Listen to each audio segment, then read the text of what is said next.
On air, on air, on air. Jolly good evening to you all, one and all. Merry Christmas. Hello, hello.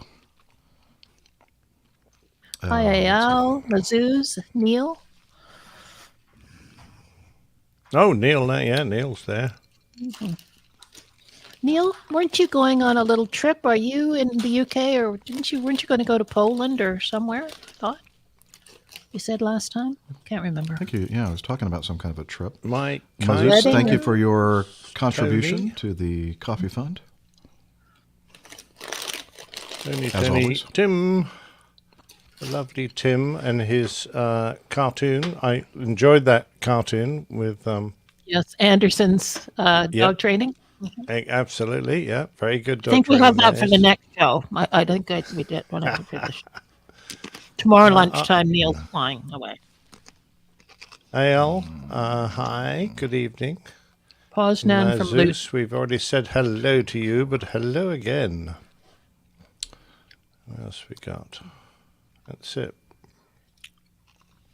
I've been watching. I think I mentioned this last week. I've been watching. I finished it now. Everything that's available here. This real cop show from the UK called 24 Hours in Custody, and it's based in Luton. Oh my! Yeah, a den of iniquity that is Luton. It doesn't paint a good picture. I mean, as I said to Nick, every country has these places, but they certainly chose a place that was. I guess they chose a place that they'd have lots of interesting stories. But yeah, they're not going to do somewhere nice, are they?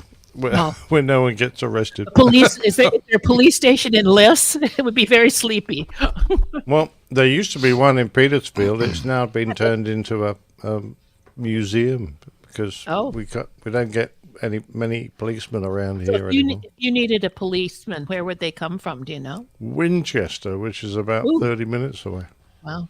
Winchester Cathedral. Yeah, that's exactly right. God, who sang that? Bow-doo-doo-doo-doo.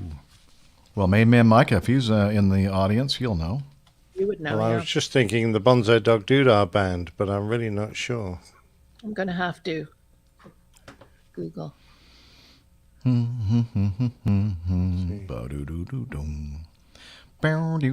Who sang Winchester Cathedral? The new vaudevillian. Well, if we knew, we would have. No.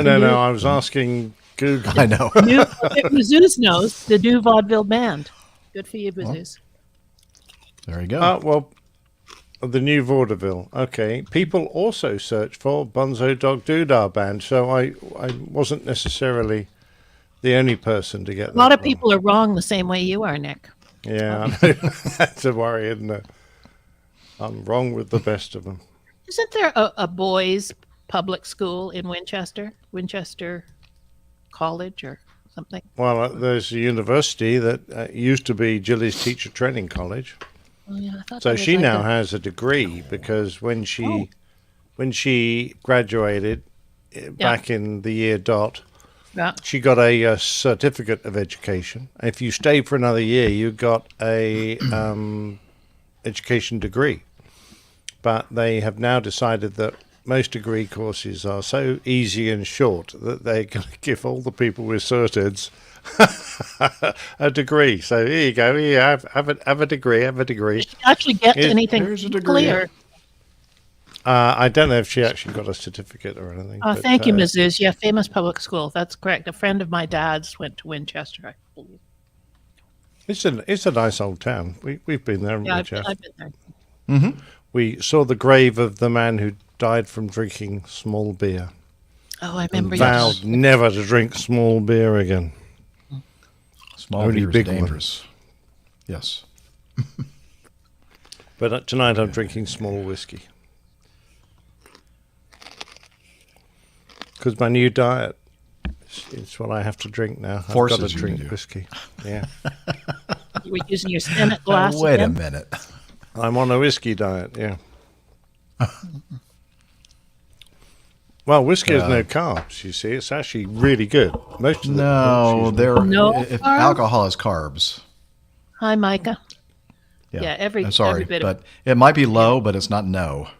I agree with that. Do you now? I'm going nice to try Google there. that. Go ahead. We're Google right. is alcohol made of carbs. No, it's not made of carbs. Most hard alcohol contains no carbohydrates or sugar. Ha ha ha! Whoa! Yes. What? Wow, It's the top. It's the that's top news to me. search. That's definitely news to me. Yeah. Okay. Well. There's no that's sugar good news. in whiskey, so they say including sugar-free alcohol in a low-carb diet is doable. So there you go. Nick, this is the question that iHall Boxes thinks you should be asking. Is alcohol a solution? Yes, very good. I like that. That's a great play on words. That's very good. It's a solution to all your problems. Exactly. It is a solution to all my problems. That's for sure. And sadly, not a solution to Boris's problems. Now, listen, I think that Micah has a point here. It's not what it's made of; it's how your body digests it. So maybe your body turns it into carbs. Yeah, but no. Mike.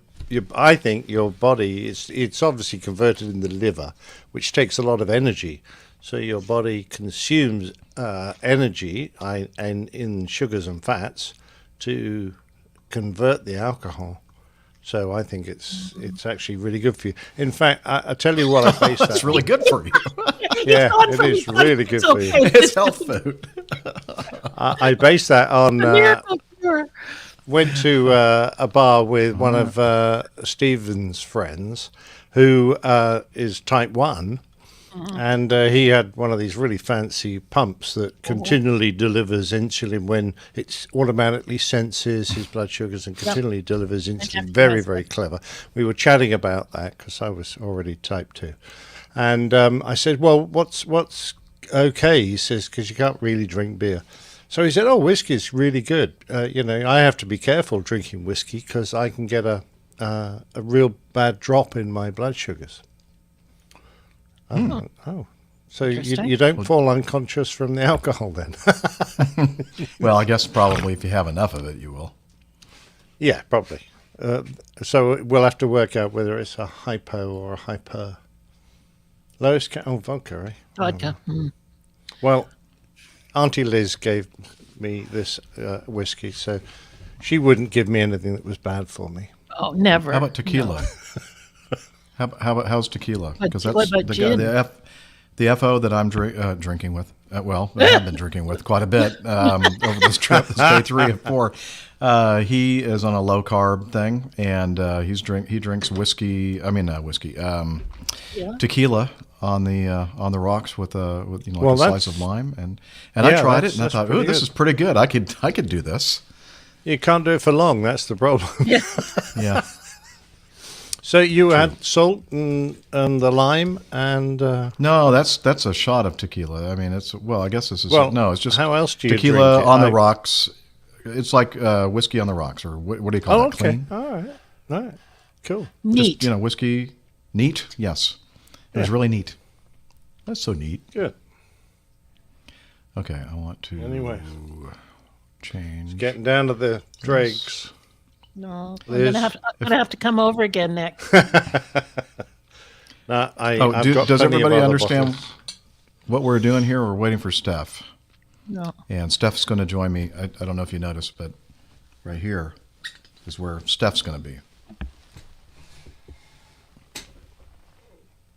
I don't know what I'm going to do with this cable, though. Oh, I just splashed water all over my A10 Mini. Oh dear. Oh, they're waterproof. Oh yeah, sure. Is this like the great beer spill? Oh no! Don't remind me. Oh no. Yeah, the great beer. We got away with that quite well, actually. It didn't happen very far from where Nick is sitting, right? No, a few feet to his right. Okay. Need to plug this in over here. Uh-oh.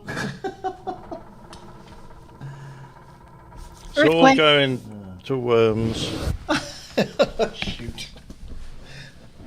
That didn't work. Oh, now my head. Oh. Ah. You put the lime in the coconut and drink it all together. Put the lime in the coconut and then you feel better. Is that how that goes? Sounds very Caribbean, kind of. No, it's put the lime in the coconut and drink it all up. I thought. Yeah. No, that's the Coconut's version actually very good for your low carb diet. I've heard that one, Jeff, too.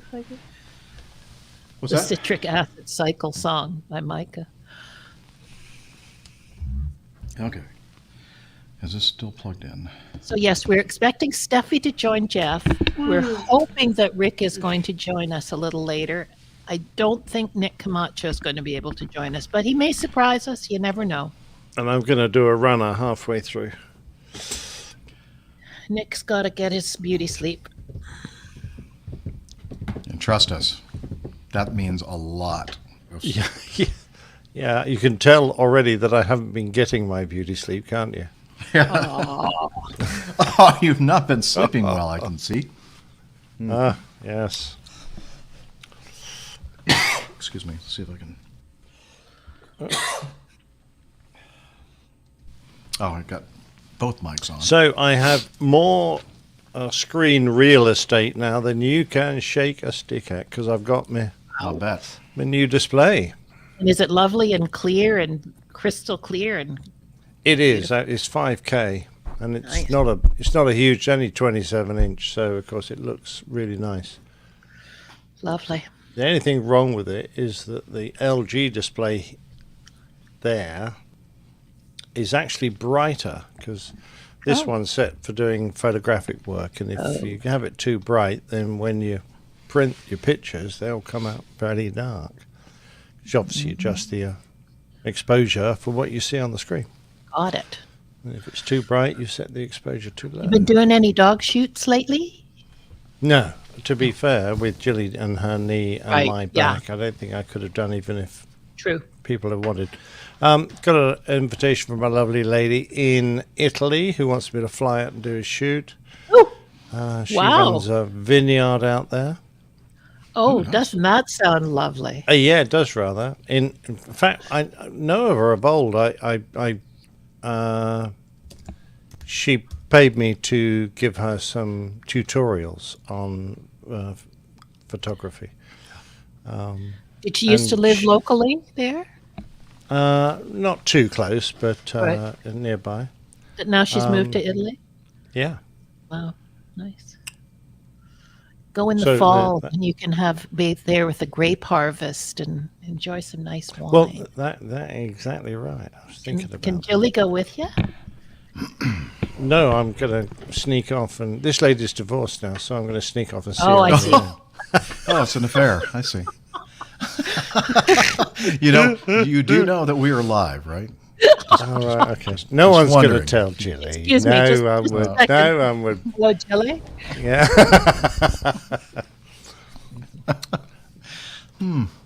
I actually thinking about it. The lady that I taught, she wants a dog shoot because she's got a new puppy. The lady with the vineyard, her husband actually divorced her. Yeah. Oh, She was my very first, or that pair were my very first paying customers. as a dog photographer. Wow. Yeah, yeah. What kind of dogs? And they had 4 Vizslas and a Dalmatian. Lovely piece of land. He Jeff, was a surgeon. widow in Italy with a vineyard. I think you The need to lovely take a piece trip. of what? Land. Well, no, they land. they I'm had sorry. land in Wales, and then they decided to move. When he retired, they moved to Italy, and then he took off with a younger lady and left her with the vineyard. I think and you need to tell a lot her of all about debts. your friend Jeff, the pilot. No, I don't need. I'm being single is fine with me. Oh, come on. Just- Nice widow in a vineyard. You don't have to get married nowadays, Jim. No. Just live with Have a someone. fling. A fling? No, I'm up for that. Fling your hook.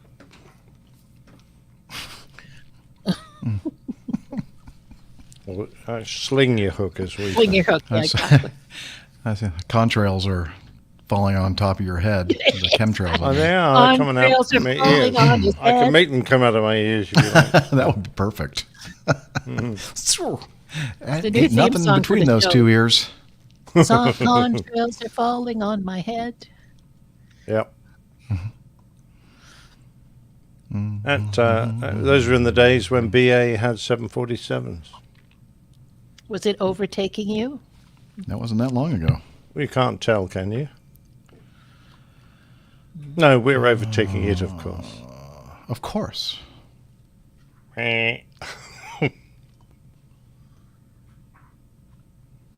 Well, who's to know? Just claim Exactly.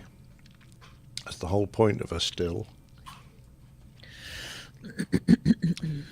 All right. I read No, an we used to art- go across the pond at 0.82 and they used to go Oh, at I hear a knock. 0.84. Steffi's there. I saw a thing on the news. You probably already knew this, but that the president of Virgin Atlantic has colon cancer. Did you see that?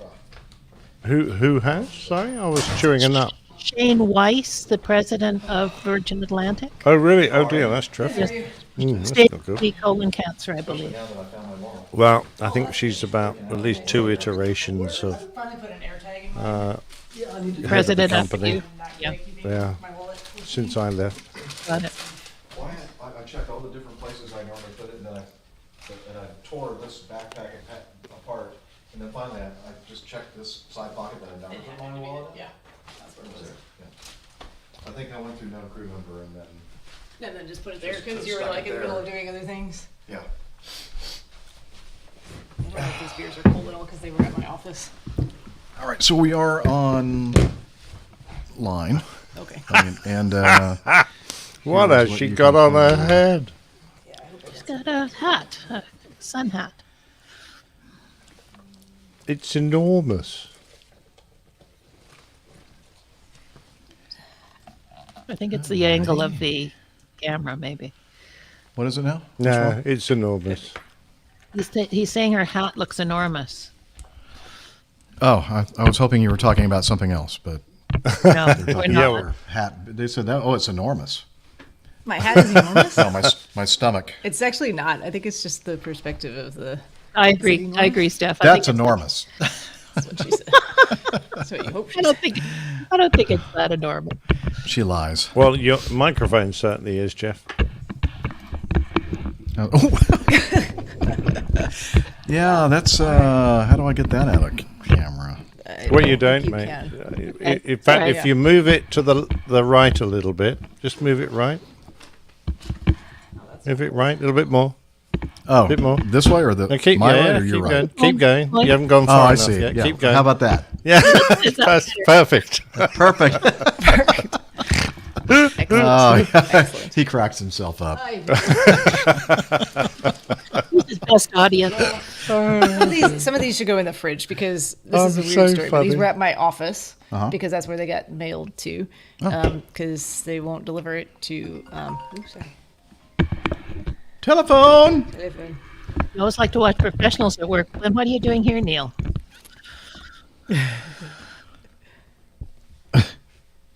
Neil likes to watch professionals at work. Yeah, he's in Well, the wrong place. don't ever go to the Heathrow Tower then, please. Save yourself the Oh. embarrassment. Ow. Yes. I've offended mail directly from. Adam thinks Controller. directly to you. Oh, Adam never listens to us anymore. Sure, he does. He sends feedback sometimes. No, that's only because When Nick requested. contacted him directly request. and requested. So- Yeah, I have to go on bended knee now if I want to hear Adam's Please. dulcet tones. Pretty please. Well, would you some of these need to please go send me some in the feedback? fridge. These three, I think, are coldest. So Okay. pick whichever. There's. Athletic Brew. So That these are actually. So Jeff says, "I'll just drink whatever you're drinking," and I said, "Are you sure? That's pretty." So, but you don't know what I'm drinking. That's right. I trust. Trust you. Yeah, trust her. Well, I'm not going to show you the full label on these then. You. Okay. Why is there something you like really bad in it? IPA No, it's actually very good. Yeah, it's full All of the carbs. fruited Really bad sour. for No, is it? Or Are they a all ghost. alcohol God. free? Maybe. Yes. Are they really? Mid-health. Oh shit! Shucks. Shoot. Oh, shoot. Shucks. Shoot. Oh, darn. Okay, that's Lucky fine. I darn. don't There's need a very al- good reason why I'm trying all these different ones, but this is what I had with me. So Okay. you said whatever you I did. have, and I I'm said gonna- that's. I mean, Doesn't it need might alcohol really to have suck. fun. No.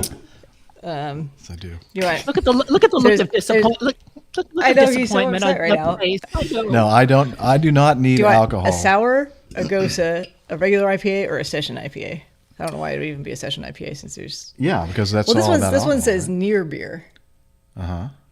It doesn't. In other words, they stack it beside the beer in the supermarket. Well, you probably want the session though. I don't care. Now I'm going to try all of these at some point. So Okay. Question: Has anyone got Non-alcoholic. that book? 9 Lives: Nine The Lives, Compelling no. Memoir of a Cold War Harrier Pilot, Chris Burwell. Can't read the very bottom. It's the next interview I'm going to be doing, Oh, Ooh. so I've got to read that now for and listen to For some Pete's egotistical UK? Harrier pilot talk about his wonderful life. the ups and downs of a Harrier pilot. Oh yes, I've got to fit that in somewhere. So describe the ups and downs of your Downs of your life. career. Oh dear. Oh, that's going to be You're good. Well done, Liz. Really amused. Yeah, I'm very amused about that. Yeah. why is I it- don't know, Johnny. Actually, I have only leafed through it so far. I know it was a creamy, which is never a great start in life, but yeah. Sorry. Wait, what? I'm sorry. I was laughing at what Oh. Nick just said. I thought you were about I to. don't- know. vomit creamy. the taste of the non-alcoholic beer. I have not tasted it. I don't know which one. I'm going to try this one. I don't see anything. He might have been out in the Falklands. In fact, he probably was, but I don't see him crashing on a container ship now. Looking at the pictures. Cheers. Cheers. Thank you. What does Jeff think? Not bad. Right? Yeah. Surprisingly not bad. Surprisingly not bad. Get my- Well, get- that's a good my- name for the beer. Surprisingly, Surprisingly, not bad. beer. Yeah. It wasn't as bad as crap as I thought it would. Actually, that could be our title for the show. It wasn't as bad as I thought it would. Yeah, Not as bad as surprisingly expected. not bad. Surprisingly. Yeah. Can I put the rest of these in the? Do you have a Yeah. fridge? Got a fridge, I think I hear it running, actually. Can we start the show sometime? Yeah, no. Oh, it's in the let's get kitchen, going. right All here, right. behind us. I think. Wait, I think there's a fridge. Yeah. Nick's got to get to bed. What we need is a producer who's going to keep her finger on the pulse. Got it, Neil. I Oh, tried. thumb on Nick, the but pulse. Thumb I on the don't- pulse. I don't Okay, want my- okay, okay. I don't want Test, my test, fingers test. or thumbs anywhere near those guys. No. Okay, we're. I think. Let me get the thing recording. You want to try? Did you check out Roger's levels and stuff? Yes, let's check out Roger's levels. Ooh, Roger, your levels are something else. On the You're level. listening to the Airline Pilot Guy Show. The view from our side of the cockpit door. WAPG. It's the Airline Pilot Guy. Airline Pilot Guy episode 524. How about that? Yeah, that sounds good. Okay, good. Got your recorders on? I was just No, about to do that. That's a good idea. Recorder. Do you have yours on, Steph? I don't know. Is yours on? Yes. Alright, and let's go to Evernote and do this. Get that out. Guess I better don't get need ready that. here. Sounds like he's actually going to do it. Radio Roger. My recorder is running. Okay, good. I don't know. What did he just say? Ready when you are. Thank you. Okay. Oh. Okay. Oh, this that will still doesn't work. sound good. It's okay. It's okay. Not great. It'll work fine though. Whatever that means. Nick looks like he's we getting better ready start to do soon the because ironing. Nick is dancing. I know. It's never a good thing. Oh boy.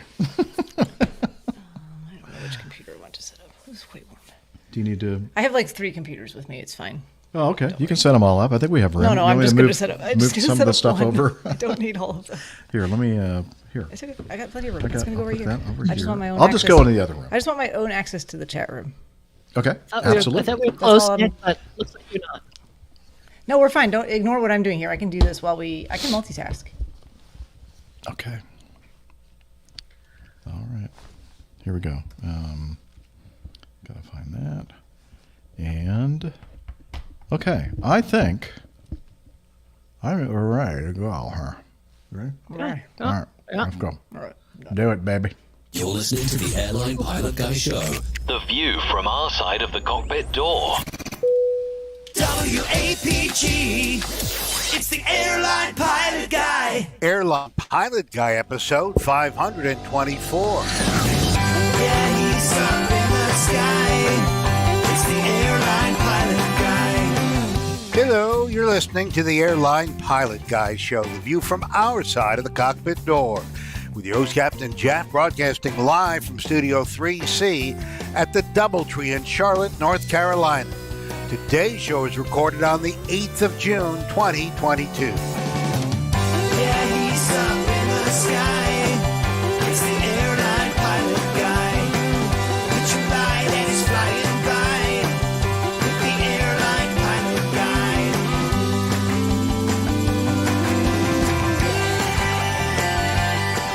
In today's episode, a flight starts to take off from a taxiway at O'Hare. 4 years in jail for a guy who conned airlines out of $300,000 in phony lost luggage claims. More news, your feedback, and today's plane tale. So get all settled in. Tray tables and seat backs in the upright and locked positions. Electronic devices powered on. I'm Radio Roger, and Flight 524 is ready for pushback. Thank you, Radio Roger. He's an award-winning TV and radio reporter currently at the #1 all-news station in the nation, 1010 Wins in New York City. Welcome to the Airline Pilot Guy Show. It's an aviation podcast covering, yep, you guessed it, aviation, news, your feedback, and so much more. I'm Captain Jeff, pilot at a major legacy airline based in Atlanta, GA, and joining me not from our lakeside studio in South, but right next to me in the Doubletree Hotel. In North. Oh, Right thank on you. that. Sorry. Very smooth. Yeah, appreciate that. So we're here. I'm on a layover, and well, we'll talk about that in a minute. Anyway, she's a doctor, skydiver, marathon runner, strength training junkie, IPA connoisseur, and commercial multi-engine instrument rated backstabbing jumper dumper. Dr. Steph. So glad to be here.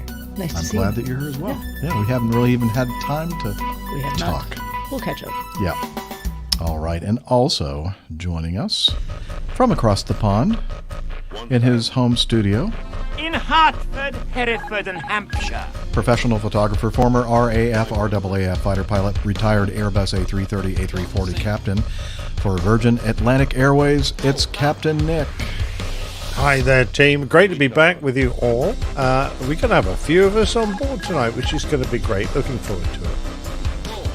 We are as well. And also joining us in the control room in Toronto. Oops, wrong one. Thank you. She saw that before I even clicked on it. From her studio in Toronto, Ontario, Canada. Retired financier, aviation enthusiast, spreadsheet master, and our producer, it's Liz Piper. Hi, everybody. Very jealous you guys are together there in Charlotte. You're welcome to visit. Anytime. We have space for you right here. Yeah. Yeah, Another right. chair. Yeah. Have a good show, We just have to everybody. back the camera up a little bit. That's all. Yeah. It would work. See you later. How's her volume doing? This is as I There we go. okay, better. I think Yeah, I just had to it's get better. closer. Oh, and I forgot to turn the air conditioner off. Can you guys hear it? Okay. It's pretty No. quiet. Yeah, you know what? It's going to get...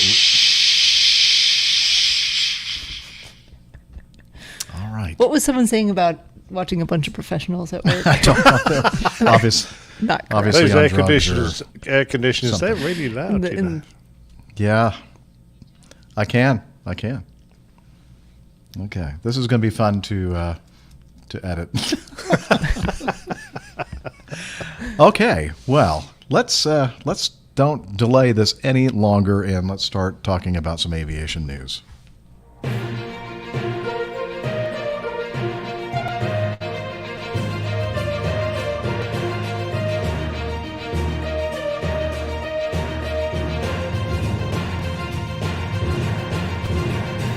Stand by for news. Okay, let's start off with this. Oh, wait, it says a YouTube video. I'm not sure. Do I have a YouTube video for this? Avast Aviation. Oh, did I forget to do that? I think I did. Okay. All right, I'm going to carry on. You know what? No, I'm not going to carry on because we need to have that. Okay, so it won't take me long. Trust me. While you're doing that, Yeah. are we like taking a pause here? Yeah. Okay. Can I either turn up the temperature on your air conditioning or turn it Yeah, off? I think Can you just turn it off? it's right there. Just turn it off. It's blowing I from, know. like, right there, I and it's I quite told cold. them before that it freezes me out, and then it stops, and then it kind of warms up, and you get warm, and then it comes back on, and Okay, like sure. alternating. I agree. Okay. Tell Sorry, Steph buddy. if she got some subcutaneous fat on her, she wouldn't feel it so badly. That's true. That is true. Okay. Sorry, folks. I should have been better at making sure I had all this.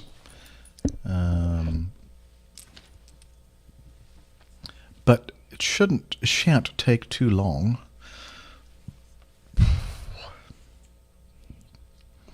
I know, not a very good one. But To be fair, Liz's best I can do. isn't very good either. good. Oh, that's right. We'll have to work on that accent too, Liz. I think In the meantime, I'm think Jeff's trying dying. to work out what that picture is behind you, whether it's a pile of toilet rolls or what are they, sugar cubes? when I was looking or at it something? just in the small, like the video In the thumbnail video, that we have, I Yeah. can't tell what it is either. It almost looks like little viruses. That's what I was Okay, thinking. it But could as I be. turned around, they're quite clearly flowers. This is what I Oh, saw. okay, I fair saw enough. a female, maybe pregnant, with a bikini bottom and a top. I know. That's my messed up brain. You need a That's few not more what I appointments saw. with your psychiatrist. Ooh. Turn her down a little bit. Okay. So, This is really good. yeah, it is good. Thank you. Okay, so share and video file, and I'm going to find it right. I'm just thinking, Here. wondering what my non-alcoholic whiskey would taste like. I suppose it would just taste like water, wouldn't it? Probably. It would. The alcohol is kind of a requirement for the whiskey, I think. I'm afraid so, yeah. Where is it? There it is. There it is. Open. Oh, Okay. yeah, I watched this. This is worth watching. It's worth having. Yeah, that's what I was thinking. I saw it too, and I think, I need to load it. I need to load it up. Better for the Where is visual it? situational awareness of what's happening. Exactly. Where'd it go? Which one of these is it? Maybe it's this one. Yes. Okay, and okay. Now, how do I recover from this? Okay, let's start with this first item in our news notebook. A Viva Aerobus A20N, so an A320-200, registration X-Ray Alpha Victor India Mike, performing flight 187 from Chicago O'Hare to Mexico City. Tried to, or taxied to runway 22 left via taxiway Victor when tower cleared the aircraft to line up on runway 22 left and wait shortly, followed by takeoff clearance from runway 22 left. The aircraft, however, did something else, something different, and we're going to go ahead and play this little video clip from the Aviation Herald. No, Vast Aviation. exactly what I mean to say. From Vast Aviation. Here we go. Wow. It's going to be one of those days, I Sorry, think. I've had one of I those thought days I hit already. play. Okay, here we go. Let's try it again. Try it. Yes. Airlines 187, wind 27011, runway 22 left, line up and wait.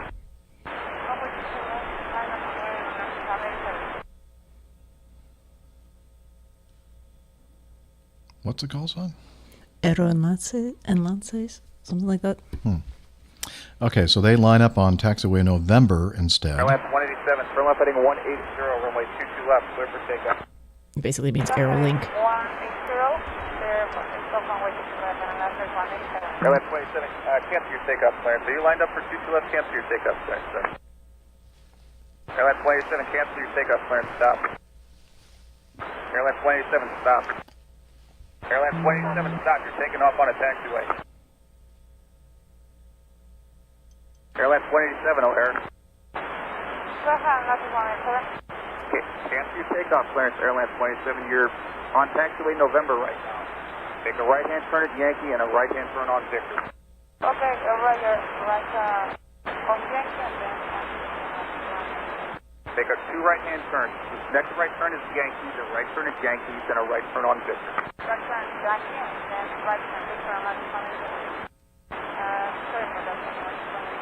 It's okay. Just make the right-hand turn, right turn Victor, advising you're ready for departure. Is it okay, though? We're going to find out in a moment here. Airline 27, that is a possible pilot deviation, so I have a phone number for you to copy when you're ready. Probable. You always have to say probable. No, they said possible. Oh, possible. Yeah. And I said no, it's Airline probable. Oh, probable, okay. Telephone number is 773-601. XXXX. All right. Airline 187, turn left heading 180, left clear for takeoff.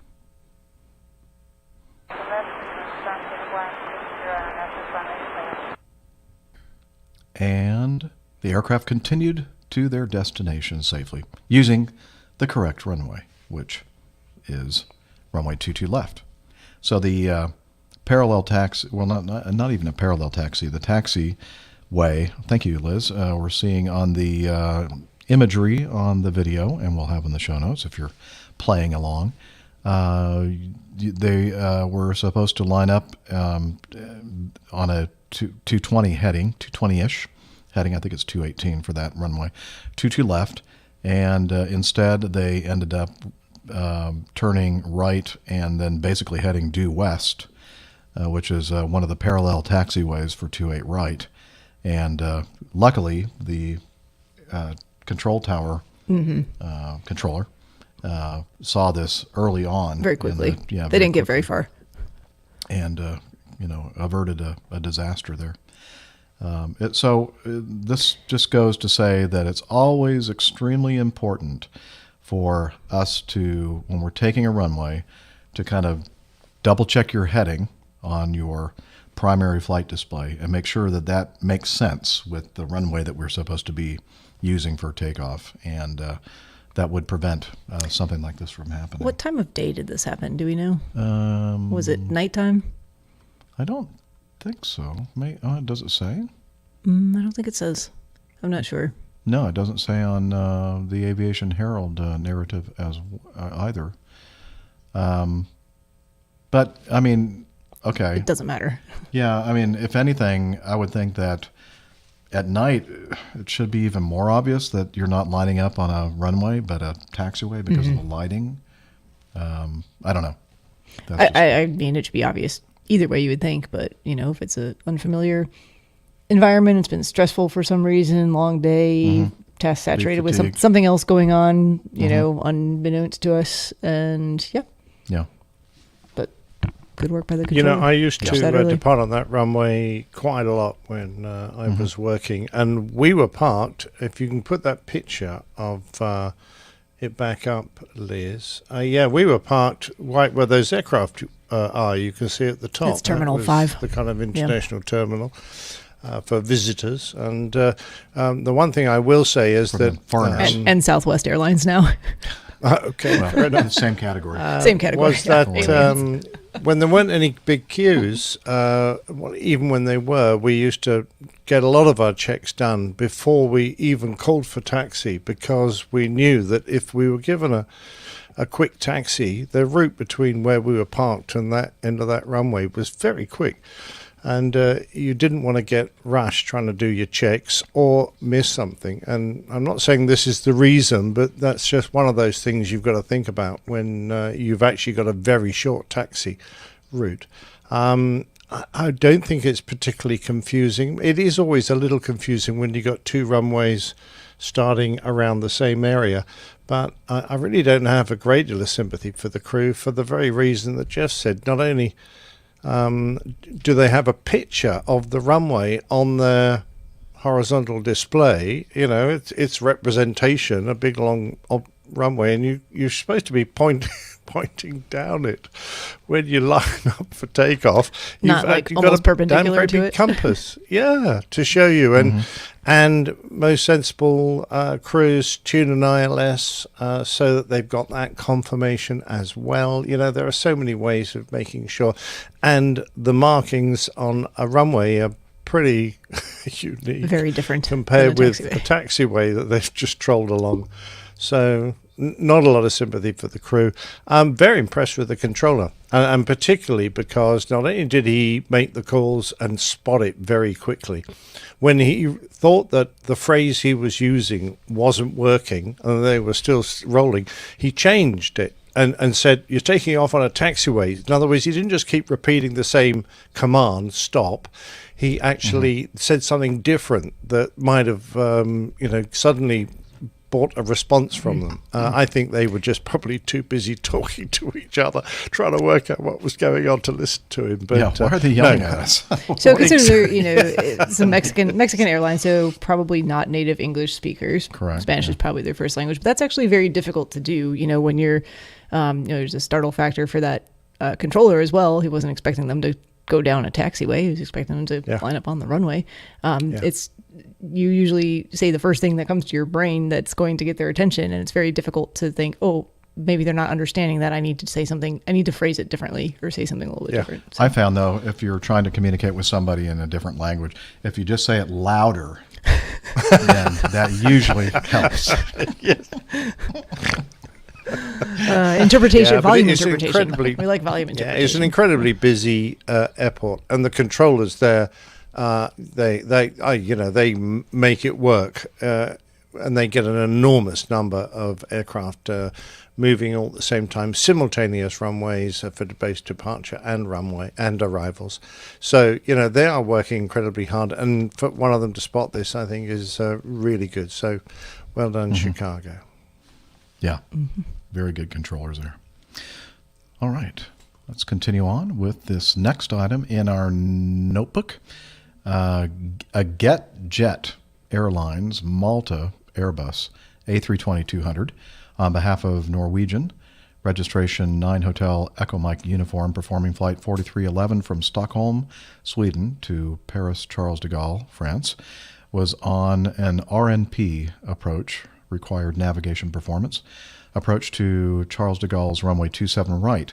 However, with an erroneous altimeter setting, instead of QNH 1001 hectopascals, the crew had selected 1011 HPA. The approach was thus performed below the glide path and eventually triggered a minimum safe altitude warning at the controller's desk. In response, the crew initiated a go-around at low height without having acquired visual contact with the ground and positioned for another approach. The second approach was also performed below the glide slope. The crew, however, acquired visual contact, corrected their trajectory, and landed without further incident about 16 minutes after the go-around. The French BEA rated the occurrence a serious incident, category controlled flight into terrain, and they opened an investigation. Weather at the time was, some rain showers in the area at 5,000, few at 1,000 feet, broken 1,500. No, 5,000, I guess, is the visibility, I guess. Yeah, 5,000 visibility, rain showers, few at 1,000, 1,500 broken, 2,800 broken, and then 5,000 feet. They had a few cumulonimbus, temperature 61 or 16, in 15. So it looks like the visibility wasn't great. I'm assuming that 5,000 is a. Yeah, that's the visibility. Yeah. Is that that's not an RVR though, is it? Is that meters? 5,000 meters? Is that what that would be, Nick? Help me out. Yeah, that's exactly right, Jeff. So 5 kilometers, 5,000 meters. Yeah. Oh, okay. So decent visibility. So 3 miles. Yeah. Yeah. Okay. Yeah. So 3 miles visibility. Yeah. Not bad at all, really. Even in the showers of rain, the cloud wasn't too low. It's quite a reasonable day. It's relax and enjoy the approach day, really. Mm-hmm. And I can see how you could get mixed up between 1001 and 1011. How would they, trap that? I mean, if they, not very easily, I suppose. Well, I don't Unless quite they understand. They knew- would both need to set the same erroneous level. Otherwise, you get a disagree warning telling you that you've got different Were they QNHs perhaps set told on one side of the erroneously? cockpit to the other. Or maybe when they were They- listening when to they- status or whatever, they heard it erroneously, or it was when you do your communicated erroneously. checklists and you say Might have been the cause, 1011 and then cross-checked, and so I can see Or how they both perhaps, had the wrong end. Yeah. And interestingly, Perhaps they their didn't printer- change it on their go around. They were low again. No, but- that's the unusual thing, because you'd thought, having had this, I wonder what the controller actually said to them. Because if you give them an indication, if you just send them around, you go, well, I wonder why that was. But if it said you've been flying that approach way 200 too feet low the whole time. Yeah, then you If you're would keep- go, oh, why were we doing that? Let's have a look around the Yeah. cockpit and see. You might have picked it up. But this is the sort of thing that every pilot, who ever does an instrument rating or, GA pilot, if we ever misset an altimeter on one of our sim rides, that's it. That's a fail. This is one of the vital things. In fact, there's a lot of sim procedures we do where the instructor purposely sends you above the transition altitude and brings you back down again just to confirm that you're capable of setting the correct altimeter settings. I kind of despair. It's a bit like the first one. I'm going, what are people doing? We all wondering, make mistakes. I understand that, but I like you, Nick. A good point. It would be nice to have the transcript for the communications, because I'm wondering if the tower or controller or the approach controller kind of said confirm, altimeter 1011 or 1001. Yeah, who gave the erroneous information in the first place, or where'd they get it from? If they got it from that that's controller. it. Yeah, good point. Yeah, But they're going to do a full, it's a serious incident, so there will be a full inquiry, and hopefully we'll actually get a transcript perhaps. Yeah, because in this just months to happened come. recently, just the 3rd of June. So, and I said 200 feet, but apparently that's 270 feet. I'm sorry, I don't know. Oh, 23rd of May. Okay. This was created on. Yeah, June well, 3rd. Okay. as a rule of thumb, it's about 30 feet hectopascal, isn't it? So Okay. 10 I don't know what hectopascals. hectopascal Yeah, I means. did. We don't use that. I don't know. That's Yeah, I know. You No, guys setting. use some Millimeters of arcane measurement where you measure mercury in inches. yeah, inches of mercury. Sorry. Yeah. Yeah. Well, we're again. That makes more sense. That's what we do. That's what the cowboys used to do. They used to use mercury, inches of mercury in the mercury. old, And then when you break it they used open, to drink it in you the know, old days. you drink it. Yeah. Well, if you drink it and Yeah, it passes straight through, absolutely. that's fine. It's when it's when you inhale it, it's bad. iHall Boxes says also QNH are supposed to be read back, so at least 3 people were wrong. Now in this case, 1001 1011, I could see maybe even hearing it read back incorrect. Or not hearing it read back incorrectly. You know what I mean? Those are No, it's all very entirely similar. possible to do, but that's why there's supposed to be 3 people Yeah. checking it, and it's Mm-hmm. one of those things But where then- is it possible for everybody to make the mistake? Yes. Yes. It's a Maltese crew reading it back to a French controller, so anything could happen. Okay. Well, I'm just saying neither of them are using their primary language. They're not. True. They're using a secondary language to. What is the primary language for Maltese people? Do they have a Maltese language? I Question for don't know. Carlos. But I don't no think idea. it's Question for necessarily Carlos. English, but Yeah, Carlos would know. it for sure. might be. Some countries have English as their primary language. Well, I'm sure they've got a local language. I mean, there are a lot of All right. GA pilots out there that go, "Oh my heaven, you guys are supposed to be professionals. What's the matter with you?" And when something like this happens, I happen to agree with them. Yeah, true. Well, let's pick on GA pilots next. Next item. Excellent. Nobody gets a free pass. Accident EDI Express, Turbine Express 2000 RG. I guess that means retractable gear. Retractable gear, yeah. I'm not continue familiar with because I this. have to cough. Okay. I'm not That's a familiar with this sleek-looking particular- airplane. Right? Yeah, I'm not familiar with this particular aircraft type. So let me scroll down here. So an EDI Express Turbine Express 2000 retractable gear experimental amateur built airplane. This was November 44508. Was destroyed. Was involved in an accident near Cheyenne, Wyoming. That's where the sole cowboys pilot on come board- from. I know. I was looking for the cowboy. We can find it. Click over there. And I passed it And up. right there. There we go. Got it. All right. Yeah. The sole pilot on board was fatally injured. Preliminary information indicates the pilot reported an engine failure. Oh, I can't. Sorry. Jeff removed the screen I was My reading. bad. This is professional here. I thought you were laughing about the result of the crash. No, I thought- was just reading across the screen, and all of a sudden it wasn't Very callous. It was not the article anymore. It was some picture of something on Facebook. So the pilot reported an engine failure about 4 miles south of Cheyenne Airport. That's Charlie Yankee Sierra. Shortly after takeoff, he later told ATC that he was going to try to land in a field, and his last communication soon after was, "I am on fire. Please send rescue." The crash site is a storage area off Nation Way and Crook Avenue, less than 2 miles from the runway. Yep.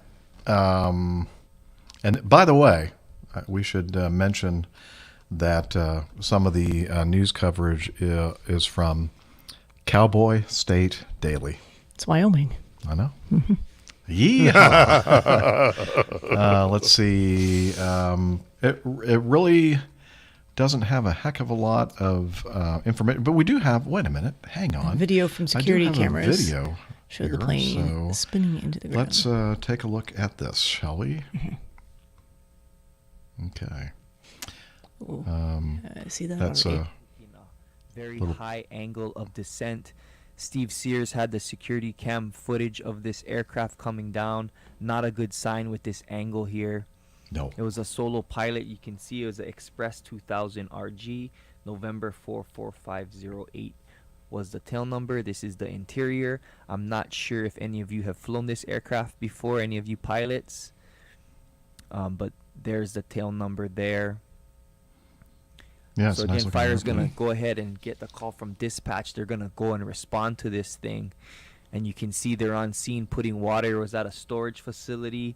Luckily, the storage facility was closed. No one on the ground was injured, which is good. But you never know what is inside these storage rooms. So they have to be careful there. And thank you, Standby News, for that footage. And then so here you can see they pulled hand lines, so these larger hoses are going to go to the hydrants so they can get sustained water. And then this, by the way, is from a YouTube channel. This guy, we played some stuff from his channel before. He comes at it from a firefighter's perspective. They got it out. Again, solo passenger or solo and not survive. Anyway, there's the showing the flight path. Took off. Turned left and then had the problem with the engine and didn't make it back to the airport. And it looks like a pretty built-up area there that where the airport is. Luckily, though, no injuries on the ground, but unfortunately, a fatal injury for the pilot. And then there's the storage facility again. Okay, I'm not going to repeat that, Liz. No, there's the Cessna 172. Okay, this is ARFF World, the YouTube channel where from I got this this video. Okay. Oh, Johnny Johnson My Picasso was in that storage unit. Yeah, I bet it was. Johnny. Yep. Insurance. You need that. Make a claim. Yeah, you just need the receipt, Johnny. Yes, this is not a laughing matter at all. Story. Yeah, that's. I don't know. It's really hard to tell from. I mean, so he realized he had a problem. He had engine failure and then apparently a fire, or at least smoke. But that looks like destalled.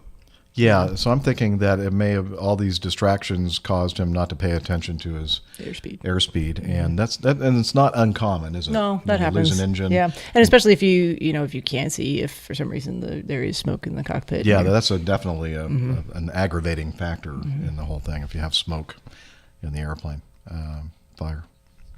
Yeah, it's such a shame. He's obviously a keen pilot, sweet airplane. But I don't know. It's a thing that's rather unusual to the States, really. This category of experimental aircraft. So I don't know how well regulated it is compared with sort of standard commercial airplane that you would buy. I mean, airplane built by a manufacturer. But obviously less regulation involved. Yeah. But just looking at the pictures of the airplane looked pretty nice. I mean, it looks like it did. It well decked out and looked well put together too. So very sad. It brings me back for some reason to the lovely country singer who died in an experimental aircraft he was flying himself. Country Road. I think he lived near John Denver. Denver? John Denver, that's right. Yeah, lived near Denver, I think. Yeah. Yes, he probably... Yeah, he died when he had an engine problem and he had to try and find a fuel cock to turn and get fuel from another tank, and it was in a really difficult position because, it's the sort of thing that sometimes happens when you build your own airplane. Yeah, and in that case, it wasn't really an engine problem. I mean, the engine did quit because of fuel starvation, and he was trying to fix it by... Yeah. He jammed the rudder over trying to get his leg out of the way so he could twist around and turn the fuel cock, put the airplane into a spin. Not good ergonomics. But, I'm just thinking, it's a little bit similar. Mm-hmm. All right. Let's bump it up to the more positive. Oh, actually, it's not super positive, but at least it's not a crash. It's no fatalities in this. You're right. No pilot's fault here. Let's see. Con artist gets nearly 4 years in jail for $550,000 lost luggage scam that duped American, Alaska, and United Airlines. Not Acme. Yeah, we're not going to fall for this crap. A fraudster who managed to swindle more than $300,000 out of 5 major airlines has been sentenced to nearly 4 years behind bars after reaching a plea agreement with prosecutors. Pernell Anthony Jones of Kenner, Louisiana. Oh, these Louisianians. Louisianans. Yeah, that sounds better. Is that right? Yeah. I'm not sure, to be honest. People that live in Louisiana. Duped the likes of American Airlines, Alaska Airlines, and United out of hundreds of thousands of dollars in lost luggage claims. Southwest Airlines and JetBlue also fell victims to Jones' crimes. Jones carried out his crimes for more than 5 years and even continued to submit fake claims after he was arrested. That's dedication. That's dedication to your craft. He's like, yeah, they won't notice. I'm going to pay for these lawyers. I have legal fees. Anyway, he was arrested at Dallas Love Airport. At Dallas Love in April of 2018 when TSA security agents found 36 fraudulent driver's licenses and 47 credit cards under fictitious names in his possession. I hope you picked some good fictitious names, like just cartoon characters and, yeah. Former presidents. It wasn't until March 2020, however, that Jones was eventually arrested at Louis Armstrong International Airport on suspicion of committing mail fraud when he went to pick up a reimbursement check for a fraudulent baggage claim. Shortly after his arrest, investigators searched Jones' house and uncovered 34 fraudulent driver's licenses, 21 fake work identification cards, and even several fraudulent airline employee badges with his photo on them. Ooh, Jeez. that's not good. Investigators eventually pieced together how Jones got away with his fake luggage ploy for so long, as they found evidence he had been using preloaded gift cards to purchase domestic flights under a fictitious identity. Jones would then fly into or out of Louis Armstrong New Orleans International Airport using a fake ID that matched the fictitious identity and then make a claim with the airline for lost luggage. In some cases, Jones was so brazen that he didn't even bother bringing a bag along with him to the airport. Even so, Jones was still able to somehow to obtain a checked bag ticket, which enabled him to file a lost luggage claim. I don't know how he did that. Don't know. He submitted long lists of high-value items that bumped up the claim to the maximum permitted value for a domestic flight of $3,500. Now that I'm thinking about it, when you check in, if it's one of like the automated kiosks, you can say that you're checking a bag and it'll print out a tag for you. Oh. You don't actually have to put it on a bag. Oh, that's true. Good point. Ah, clever. So Steph's already coming up with her scheme. Yeah, she's got it sussed. Nah, I don't think so. Do they match up? And Liz is asking if they match up those tags to anything. I remember a long time ago, like if you checked a bag, I mean, there were people at the door before you left the airport terminal to There make used sure. to be, yeah, and they look at your claim That's ticket. been like decades ago. That They doesn't don't do happen that anymore. The only thing I think is if it generates, because now it's all bar tags and RFIDs. If you generate one of those and then it never gets checked in for the flight, you know, if it doesn't, because they're scanning that for most of these major airlines. So I don't know if that's a tip off or a trigger that hey, this is something doesn't add up here. Something's not right. But I mean, it could get lost before it gets scanned in, I suppose. How are they going to prove that? Well, during the course of his 5-year fraud, Jones submitted claims totaling $550,000, although airlines only paid out around $300,000. So he got better than half of what he was going for. Yeah, but spread over 5 years, it's not a huge income. Not a lot of You'd money. need a second job, wouldn't you? Well, I think he Wonder what did else some other he scams as well. frauded. Yeah, he had 36 fake driver's licenses, and yeah, this surely Yeah, was. I don't know how surely you was keep not track his of all only- that. Golly. Yeah. So he was sentenced to 46 months imprisonment, followed by 3 years of supervised release. He will also have to pay restitution to the airlines to the tune of $327,451.61. Don't forget about that 61 cents. Something tells me that when this guy is released from prison, he's going to try the same thing again. Oh, yeah. Obviously. Obviously. Wow. Interesting story. All right. Updates.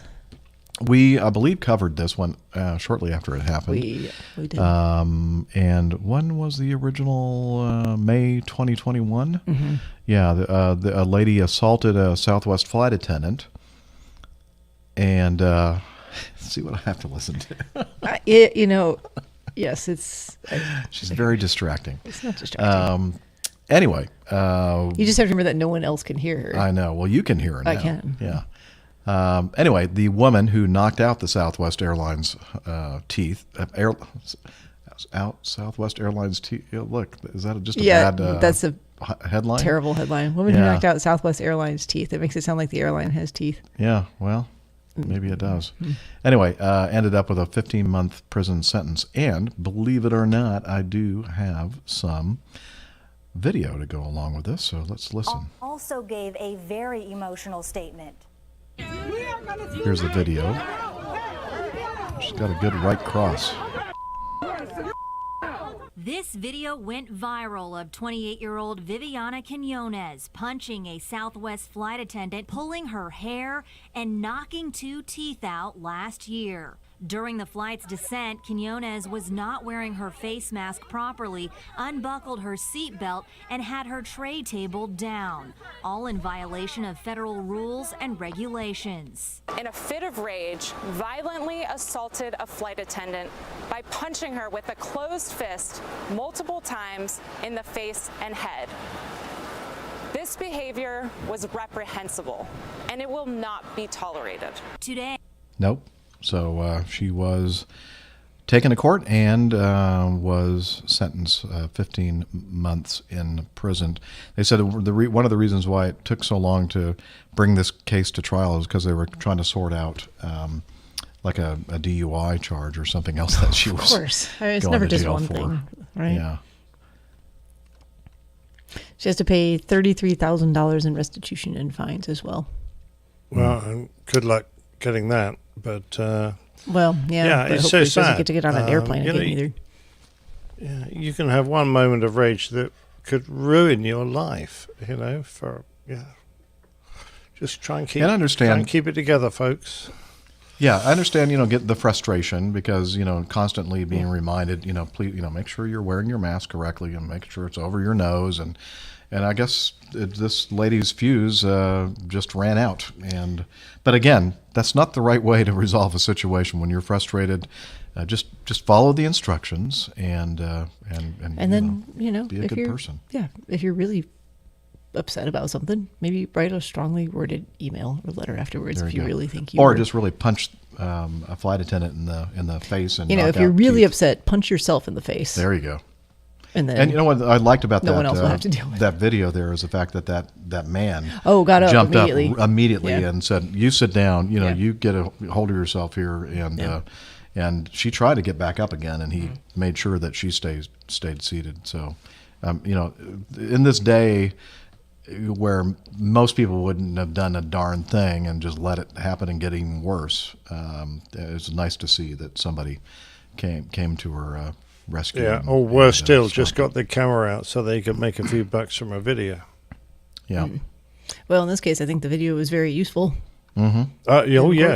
Look, if you are not in a position to intervene and save this woman from a completely unjustified beating, then get something that can be used in evidence because it could be very useful in the court case. Mm-hmm.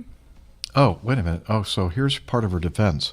She claimed that gastric band surgery caused her blood alcohol concentration to rise abnormally.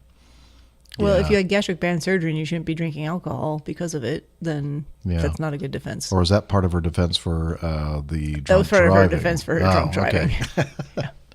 Never mind. All right. She sounds like an upstanding citizen. A very fine, upstanding citizen for sure. She ain't no lady, Liz says. Okay, let's move on to this next one. Kind of a tragic circumstance. Tim Van Ram sent this in, and he said, "Hey, APG crew, this event is right up Nick's alley. Glad everyone escaped with their lives." Now, there were some serious injuries, however, in this incident, and it involved two things that Captain Nick loves, hot air balloons and trains. And this I was just recoiling from Tim mentioning my alley. So, sorry. Yeah, we don't want to really go up that alley for sure. No, we definitely it's for the after show. But I mean, I would love to have. I was itching to make a joke about this until I heard that 3 people were seriously injured and may have life-changing injuries. In which case, jokes may not be appropriate. But I was looking forward to some artwork I could do for this show of a balloon hooked up on a train, but not ideal. But, if you've got power lines, train tracks, whatever, I think, shouldn't you be giving them a wide berth? But this bloke apparently couldn't do that. I don't know why. Because you're supposed to be able to control the height of a balloon. That's about all you can control, can't you? So we do be have nice some. If you'd... I'm sorry to interrupt you. No, I was just going to say, would it be nice if he'd been able to just float over a bit further? Mm-hmm. So let me tell you a little bit about this, and then I'm going to play a little bit of a video from a car that was kind of following the hot air balloon.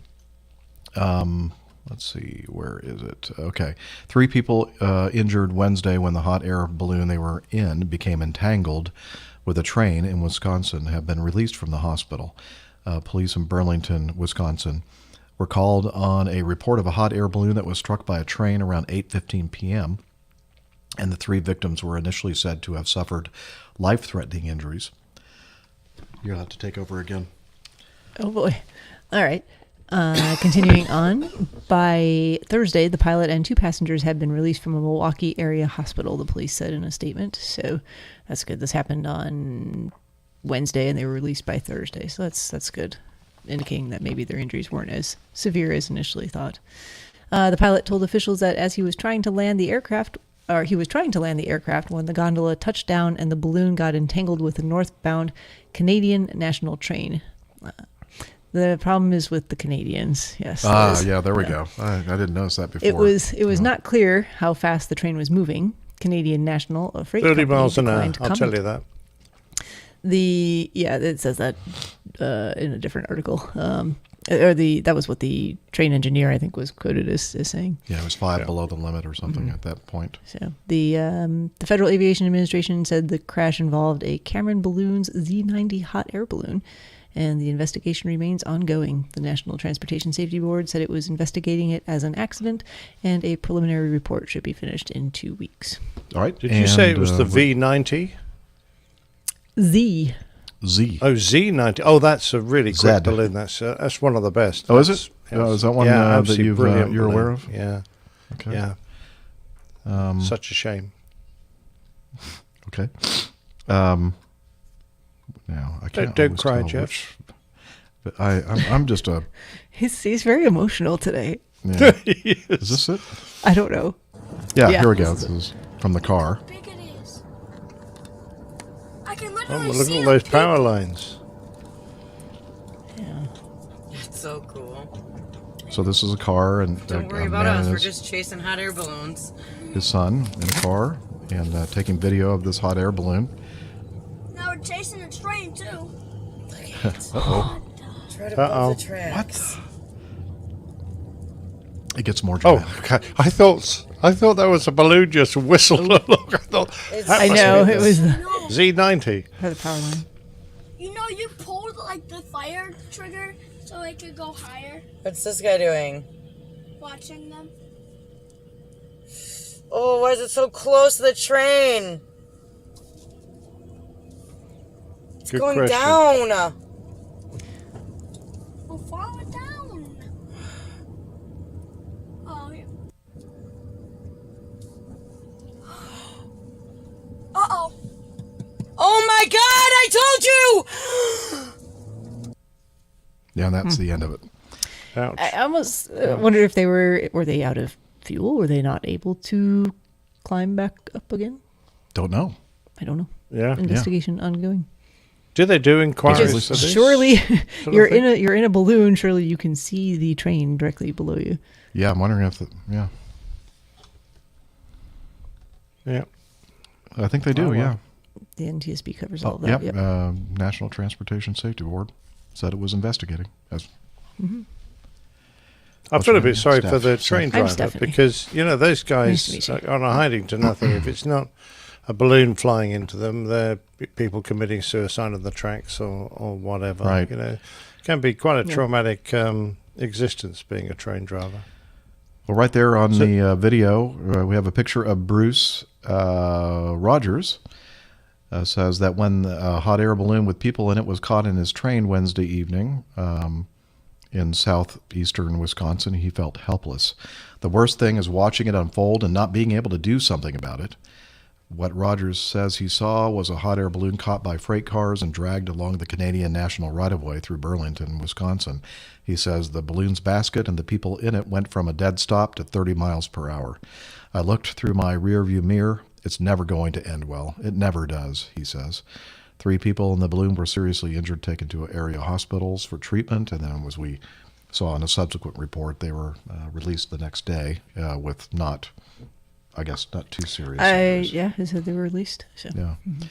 Rogers is a locomotive engineer and a railroader of 44 years with service in New Zealand on the former Wisconsin Central and now Canadian National. He was operating train M347 on the first leg of its run from Indiana to British Columbia near Burlington shortly after 8 p.m. Wednesday When he saw hot air balloons in the area, he lost sight of them but was concerned when he saw them again. They were hovering about 200 feet above ground. He says that he slowed his train of lumber center beams to about 5 miles under the 35-mile-per-hour speed limit. Good call there, Nick, near Burlington. About 10 car lengths after he passed one balloon, it touched the ground and immediately deflated. Then he started to move the train, and I immediately placed the train into emergency. I don't know if it helped or anything. People were still seriously injured. I hope my actions were enough to save some of their lives. By the time he was able to stop his train, the balloon's remains were about 1,500 feet back from the lead locomotive, or head end, and that emergency crews were already on the scene by the time his conductor walked back to them. He says he took a day off of work on Thursday, but he doesn't say that he's personally rattled by the experience. What does bother him, though, are insensitive comments posted on social media about the bizarre event. Yay, social media. Yes. God. Yes. Oh, awful. Pity people who have no idea, make snide comments on things they know nothing about, he wrote, in part, on Trains Magazine's Facebook page. There you go. Mm-hmm. Anything else to add? I don't say anything more now. Okay. Yes, especially on social media. No. Exactly. It definitely can't go in the That's all right. This is anti-social artwork. media. That's right. Anti-social media. That's my kind of media. All right. Well, it is now time for us to get to know each other. Hi, I'm Jeff. Hi, I'm Stephanie. Nice to meet you. I know you forgot my name earlier, but it's okay. I was like, I used to know her name. I don't know. I'm just I'm not 100% here. I don't know what's going on with my health. It's this non-alcoholic beer. That's the problem. There's no alcohol in this beer that I'm drinking. Thanks, Steph. You're welcome. No, really, thank you. It's good. It's actually, yeah, it's good. Yeah, very good. Okay, let's see. Who would like to go first? We hear Liz's telephone going off and a bunch of loons. Oh, I didn't know what that was. Yeah, I was so confused. I've heard it. I thought there was like a clock, a cuckoo clock or something. Yeah. In your hotel room. What have you been up to, Steph? I've been up to a lot of things. None of them good. involve flying. That doesn't matter. Other hobbies. I was out in Utah this past weekend and got to see all of my siblings out there, and 3 of the 4 of us ran a marathon on Saturday. So that was good. Very, very early marathon. So I flew out Thursday night on Acme. In Utah, Best flight ever. Best flight ever. Although those of anyone who's familiar, as Liz is wondering if they lost my luggage. No, and I did not get to make a claim for lost luggage. I'm sorry. It's not too late. Not too late. No, I did what I typically do and tried to cram as much stuff as possible into the smallest bag possible, which is never a good idea, especially going to an event like a marathon, because you end up with at least one more t-shirt, and then we had to go to the running store the day before because we needed more things, and I suddenly now have another pair of shoes that I may or may not have needed. Actually, I needed. And now I have too much stuff for the return flight, but that's another story. But I was hoping that because of my chosen airline to Salt Lake City, which has recently been completely redone, it's basically a brand new airport, that it would save me the very long walk from the farthest terminal and farthest away gates. Except we pulled into about the farthest away gate from the main exit entrance to the terminal. So that was that's enjoyable. Typical for for Acme. Dispatcher Mike arranged that for me, I think. Thanks, Mike. Yay, Mike. Way to go. He knew I needed more exercise on this trip. He wanted me to walk just a little bit farther. So, got in late Thursday, and then that's not distracting at all, Nick, your snacks, but it's fine. Continue. Or that might be Liz, I think. Is that Liz? Yeah, it's Liz. Oh, okay. Nick's like, what are you talking about? I thought recognize those sounds. Oh, okay. That's got to be Liz. Sorry, I'm not used to all these sounds in my ears. Listeners will have to. This is welcome to my world. Fair enough. So, got in. like 9 o'clock, I think, on Thursday evening. Had a chance to go get some very nice sushi. And your brother's? Yep, he's a place? sushi chef, so I was over at his place. So did that, and then was hoping to call it an early evening, and somehow did not. So slept in the next morning, ran a bunch of errands, did a little shakeout run. That was Friday, and then we had to go down to the expo for the marathon on Friday to pick up our bibs and gear and stuff. And that was down in Provo, so it's about an hour away from where we were staying in Salt Lake. Got down there around 6 or so, got all of our bibs, and then this marathon. So it's warm in Utah in June. It can be warm. And this race starts up in the mountains and then finishes down in one of the valleys. So there's about an 1,800 foot net elevation loss, I think. But to avoid some of that midday heat, they start the race very early. So it's a 6 a.m. start to the race. But it's a point-to-point race, so they have to take you to the start so that you can then run back the 26 miles. And the first bus left at 3:10 in the morning on Saturday. And the last bus was at 4:10, and they said, please don't wait for the last bus. If everyone waits for the last bus, Not everybody's we gonna- won't have enough buses to get everyone to the start. Okay, fair enough. So I think we left the hotel at 3:30. But to back up to Friday night, by the time we got to the expo, had dinner, went to the grocery store to get some food for the morning, waters, Gatorade, got all of our stuff ready for the early alarm clock. It was like 10 o'clock at night.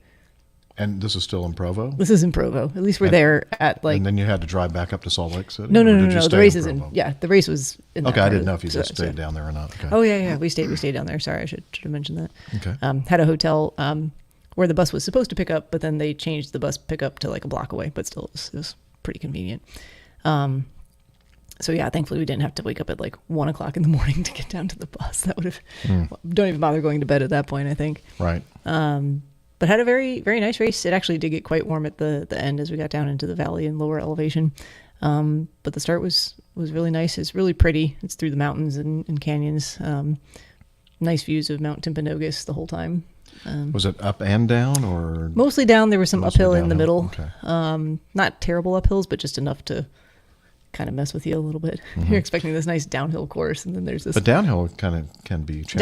Downhill right? is tough. Yeah. It really is. A lot of eccentric muscle contraction. I was going to say that. So, but yeah, it was a good race. We all did well, and then had a nice time just catching up the rest of the weekend. It was the Utah Pride Festival, which is actually a pretty big deal in Salt Lake City. So we went to the parade on Saturday, and then my other brother's bar/restaurant hosted a drag show in the evening. So we enjoyed that as well. Oh, I love drag racing. A little different. Oh, not the same? Not the same. Okay. Yeah, it was a fun weekend. And then took the red eye back, and I'm still quite tired. Well, I mean, and then I went straight to work on Monday morning from the red eye. That was awesome. Seems pretty typical. Yeah. Something you would do. Yeah. All right. Well, it figures that the pride and the drag and all that kind of stuff, and the Church of Latter-day Saints, Jesus Christ, the Mormons. Yeah. It all works. That all fits. Yeah, makes sense. Yeah. Not really. Okay. It's a little counterintuitive, but it's. I've already gone there. Thank you, Liz. I'll shut up. No, I bring it up purposely because most people don't realize that's a kind of a big deal, and it's a really nice event and a nice weekend. So it was fun to experience. Yeah, I understand that Acme was. Acme was well represented. Yes. With a drink cart. With a drink cart in the parade and a tug, and I scored a free luggage tag and some Biscoff cookies and some of the little plastic pilot wings that they give to kids. Ah. Okay. Some lost luggage. Lost luggage. Okay. She saw Purnell running down with lost luggage. He was just giving away random things. All right. Very good. Captain Nick, how have you been? Yes, sir. We had the Jubilee weekend, so that has been full of celebrations and lots going on around the country here in the UK. Celebrating 70 years of the Queen's reign. So we had a street party and enjoyed that very much. But of course, it ate up a lot of time, so I struggled a bit to get a plain towel done this week. I only finished it at lunchtime today. But apart from that, the bowls is going fine. And not been knocked out of anything yet, which is kind of good news so far. That's been about my week, really. Bowling, wet weather, and street parties. So, actually good fun. Good fun. Excellent. And I'm going to throw Liz a curve, and I'm going to bring her. By the way, Liz, your audio is now going to the stream, even though you're not in it in the video. Why? Because I'm going to ask you, how's everything going with you? What have you been up to? You wanted me to tell me about my dog park incident? Oh, that's interesting. You want to come in on the video to tell us about that? I guess. Yeah, come on in. The abridged version. Little more volume, please. Can't hear Liz very well. She's going to come in on the video, and then we'll be able to hear her just fine. Maybe not. Maybe. Yeah, here I am. Sorry, there she is. I just wanted to mute myself over on Clean Feed. Okay, so most days I take my dog Poppy to an off-leash dog park near me so she can have a good run around. So I think it was, is that better? Is that better? Anyway, I think it was a week ago Sunday, I went down to the dog park, and the dog park isn't particularly busy. Anyway, I pulled up. There was a guy there that I didn't see when I initially pulled up. He came out sort of from behind some trees, and he yelled something at me. He was quite a long way away, and I didn't know what he said. So I yelled back and sort of said, "What did you say?" Oh, yeah, he had a big dog on a leash in the off-leash dog park. And I thought, okay, something's weird here. But anyway, so I yelled back, "What did you say?" And I don't know what he thought I said, but he started to run down the hill with his dog and yell and scream and shout profanities at me. And I thought his very vicious dog was going to go over the fence at me. And it was pretty scary. Anyway, this guy, talking about having a short fuse, I mean, he just went crazy. And I must admit, I did talk back to him a bit, which I shouldn't have done. I should have just de-escalated and left immediately, but I didn't. But anyway, I finally decided that was the best course of events. So I took Poppy back over to the car, put her in the car. I got in the car. He came after me and started to pound on my windows and screech and yell at me. And I said I was calling the police. And this really upset me. He started to laugh, and he said, "I am the police, and you're going to have charges against you," or something. And I thought, oh boy, like, is this real? What's going on here? Let me see your badge. Mr. Anyway, Policeman. I should have called 911 at that point, but I just kind of wanted to get away from him. So I started the car up and started to drive away, and he ran back over to his pickup truck and started to follow me. And that was pretty concerning. Now, I have to give him credit on two things. He never unleashed his vicious dog at me, which could really have hurt me and or my dog, thank God. And I was worried he was going to be one of those kind of guys that started to bump into my car or something. Sure. Anyway, I started to drive toward home, and then I sort of thought, I don't want him to see where I live. So I drove up the street, and I just pulled over to the curb, and I was trying to figure out what I was going to do at that point. And I guess he thought better of it, and he just drove past me and got on a road over to anyway, it was I was very shaken by the whole thing. And I did actually come home and call the police and reported it because I didn't know what the scoop was. And I had a policeman call me later in the day, and he was very reassuring that I had done the right thing, although he did say you should have called 911. But he did tell me the guy wasn't oh, yes, I was able to get a picture of his license plate number, which was very helpful. Oh, well done. I was going to ask if you were able to do that. Mm-hmm. Well, which enraged him even more because he saw me doing that. But anyway, I don't care. Anyway, but luckily the police officer said to me they knew who he was. They were going to talk to him. Did I want to press charges? And I said no, because I don't ever want to see this person again.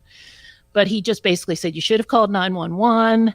And if you ever see him again, I had never seen him before, thank goodness. And I have not seen him since. But anyway, it was a unpleasant event. So. Well, we don't like those, do we? That's not good. No. I feel for you, Liz. Was he a Canadian? I don't think so, because he kept saying Okay. yeehaw. So no, He couldn't be a Canadian. He wouldn't have passed Some of the those test. Canadian Come on. cowboys. I'm not sure. Not nice enough. Anyway, Definitely not so that's friendly. most- and definitely that's wasn't mo- apologetic enough. No. no, he definitely didn't say sorry at all. I'm sorry That's about why I this, feel but a I'm little going to have to suspect. shout at you. Yeah, That's right. Anyway, I do other apologize than in that, advance. everything's fine. Oh, I'm glad you're okay, and I'm glad it wasn't any Thanks. scarier than it actually was. But I like I'm glad you're Mazuz's still with us. Mazuz's comment was, "Are you sure it wasn't an APG fan asking?" Sadly, I don't think so. I don't think so, No, Mazuz. probably not. Anyway, Well, very funny. here's for now. Yes, very We good. do have aggressive fans, that's for sure, Mazuz, but maybe not quite that aggressive. Yeah. Okay. Well, looks like Liz has just pulped back out of our video. Thank you, Liz. It was, well, I was going to say it was nice getting caught up with you, but that was a horrible story. Right. And we're so sorry you had to go through that. Yeah, absolutely. Definitely. I guess it's my turn. Not really. Not a lot going on with Jeff, although I did move out of the cabin. And I tell you what, I thought that I didn't bring up that much stuff to the cabin, but I was a lot apparently, more than you a thought. lot more than I thought. And yeah, You're really going to have to pare down for. I know. I don't know what I'm RV going to do. life. I'm going to or get a bigger storage unit. No, just let it go. Let it go. I know. I'm going to let it go. But anyway, there was a lot of cleaning to do back in that back covered screened-in porch that I basically never. I envisioned all these parties, and I was even looking at like some portable hot tub to put back there and the whole bit. And I'm just in my mind thinking of all these just wonderful experiences I was going to have. And I hardly ever walked out there the entire 10 months I was there. And the only visitor that I had in other than myself in the cabin was the contractor and the painters doing the painting back in like September of that. No one else. And he didn't want to use the hot tub? Well, I didn't get a hot tub. It's like I thought there was going to be a hot tub here. I'm really disappointed, actually. Anyway, so all the cleaning and all the layers of the pollen. Oh, I know. I'm familiar with the pollen. Yes, the pollen is just when the crazy. pollinating happens. It's just like a thick layer of if you don't get to it right away and keep up with it, it just becomes a mess. And I just kicked up all that pollen and everything else. And I think that's exactly what is causing my problem right now with my throat. Do you need another beverage? I might. Yeah, I've gone through one already, but anyway. IPA, sour, or Gosa? I would, whatever you think. I'm gonna just surprise me. Anyway, I'm on a trip right now. It's a 4-day trip. I left on Monday, and after doing some singing over the weekend. And let's see, the first night we were in somewhere. I just can't recall where. It wasn't here. It wasn't here. Oh, the first leg was here to Charlotte, and then we ended up in Nashville, Tennessee. And they're having a big country music channel, country music awards and fan fest and all that kind of stuff. It's really, really a busy place. Lots of people in the hotels and in the downtown area and at the barbecue joint that we went to. My first officer and I had a good time. Next day we ended up in Minneapolis downtown, and that was okay. And then today, just 2 legs from Minneapolis to Detroit, and then here, and got in right around about 11:30 before noon, and I get to choose from 2 items here: all the fruited sour or the Goza. Yeah. Does this Goza with my shirt? It does. I bought it because it's called the Downwinder. Oh, have you tried the Goza? I have not. I haven't no, tried I know any of you these. like Goza. I haven't tried any of these. I was actually going to try this one. Okay, So so we're I'll good. do the Goza. Okay, very good. Thank you. And if it sucks, I don't care. Dump it out and get a different one. No, it's going to be great. Okay. Where is the Athletic Brewing Company I don't know, from? but I can get it delivered in the mail. Okay. But not to the state of South Carolina, which is odd because it's non-alcoholic. So I had to have it delivered to my office. Okay. Which is not in South Carolina. Stratford, Connecticut, and San Diego, California. Mm-hmm. Yeah, interesting. Okay, thank you very much. Mm-hmm. Yeah, And then, so I'm here in Charlotte, and then tomorrow morning, early, really early, one leg back home to Atlanta, and then I'm finished for the. So it's like kind of like a 3.5 day trip. It's I get paid for a 4-day trip, but it's nice and easy tomorrow. Weather has been really good. We've avoided all the, the United States is a big country, and there's some nasty weather out in the Midwest and in the Plains and even in Texas and all those areas of the country. And we just kind of managed to avoid all our routes and our different flights, just kind of avoided all those areas of nastiness. Yeah, and, we've had some very mild kind of pop-up showers today. Nothing crazy, though. Yeah. This afternoon. We made it into Nashville. They had some weather that moved through overnight when we were there on our layover, and then that continued down over this direction. I think it hit. I think Atlanta got hit by some. Atlanta had some pretty strong weather a couple days ago. Monday night because a bunch of international inbound flights ended up here. Ended up diverting. There was a Qatar 777, an Air France 777, and I think an Acme 75 all ended up here in Charlotte. The local plane spotters were quite excited. A lot of pictures on the Facebook group. The thing is, so much with life, but especially in aviation, timing is everything. And had great timing on this trip so far, and I think that I'm going to make it back to Atlanta before it gets rainy, nasty weather tomorrow, stormy tomorrow. So. And if anyone wonders why people here would be excited about those aircraft, because we don't get anything other than really American Airlines most of the time. Occasional Acme, occasional Southwest. Okay. That's about it. All right, cover art from our last episode, episode number 523.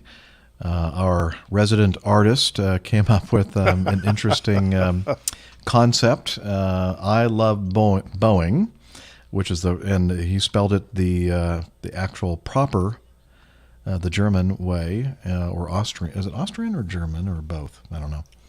But anyway, the O with the umlaut, and an old car. Now, why did you choose the O? Because of the Boeing, the springs. Yeah, you made a great thing of doing the spring noises, Jeff. So I thought an old car with springs boinging out of it would be suitable. Mm-hmm. And then I thought a bumper sticker would be nice. Very nice bumper sticker. Mm-hmm. And of course, we had the ladies that love Boeings. Fuselages. So a lady holding a nice Boeing fuselage. Yeah, it's like the fuselage forward of where the wing box would be. Yeah, absolutely. Forward, that's exactly what that is. For. Not anything else. Yeah, a wingless fuselage. It's on the tire. And did you find the show number? Yeah, it's on the tire. Yeah, well done. Yeah. Very nice. On the writing on the tire. I just thought it was a really nice picture, actually. A lovely old... I don't know what it was. Perhaps a Model A or something. It's a Ford, looks like definitely. It, yeah. Yeah, I love the way you were able to do the extruded text on the tire to match the original. It looked like it was actually... I'm like, I just don't know enough about how Photoshop or Adobe or any of those, or whatever program you're using works to do that type of stuff. Yeah, it's Photoshop. Actually, I was lucky. Most of those letters were already on the tire in one place or another. So I just had to cut move and them paste around to put them in there. Gotcha. I had to turn a number 5 into a 3, but I did that reasonably successfully. Anyway, that was it. And the reason we went for that in particular was... or am I confusing myself with the previous one? No, don't worry about it. That's fine. Okay. That's why I did that. Excellent. Oh, dear. Yes. Yes. I've just found a peanut that I dropped 5 minutes ago, and it's now stuck in between my toes. See, I was confused because you were also eating, but apparently 5-second rule, or it's good to eat? 5-minute rule. No, not when it's been between my toes. I'm not getting anywhere near my mouth. But it's your toes. It's your toe. Okay. It's your germs. Somebody else's toes, maybe I know not. where my toes have been. Oh. Okay. Get that finger out of your ear. You don't know where that finger's been. Yes, it's been in my ear. Johnny, how much more coffee? No thanks. Okay. I love coffee. I love tea. I love the APG community. Coffee and tea and the Java and me. A cup, a cup, a cup, a cup, a cup. Oh, yeah. That's Jeff Smith. Speaking of Nashville, that's where he lives, who is doing our jingle, the Coffee Fund, the APG Coffee Fund Java Jive. So thank you very much, Mr. Jeff Smith. So the Coffee Fund is your way to support the show financially. A couple different ways to do that. One is called the Coffee Fund Classic Method, and that's essentially the way for you to make a one-off or every once in a while kind of a donation, so you don't have to sign up for Patreon to be a patron. And since the last episode, we have Richard Adams and Mazouz Karim. And Mazouz is in the chat room with us today, our live audience. Also, just a reminder, you can make recurring contributions, donations via the old school Coffee Fund Classic method, but we'd prefer you to become a patron of the show via Patreon. And since the last episode, no new patrons.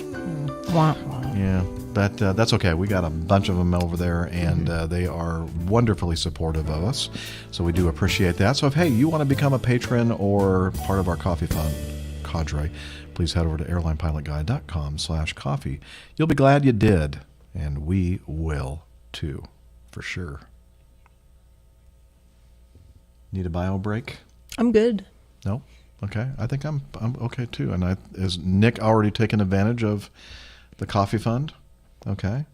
He's back. Look at that. All right. Good timing or just what? in time. Perfect timing. Timing is everything. Here we go.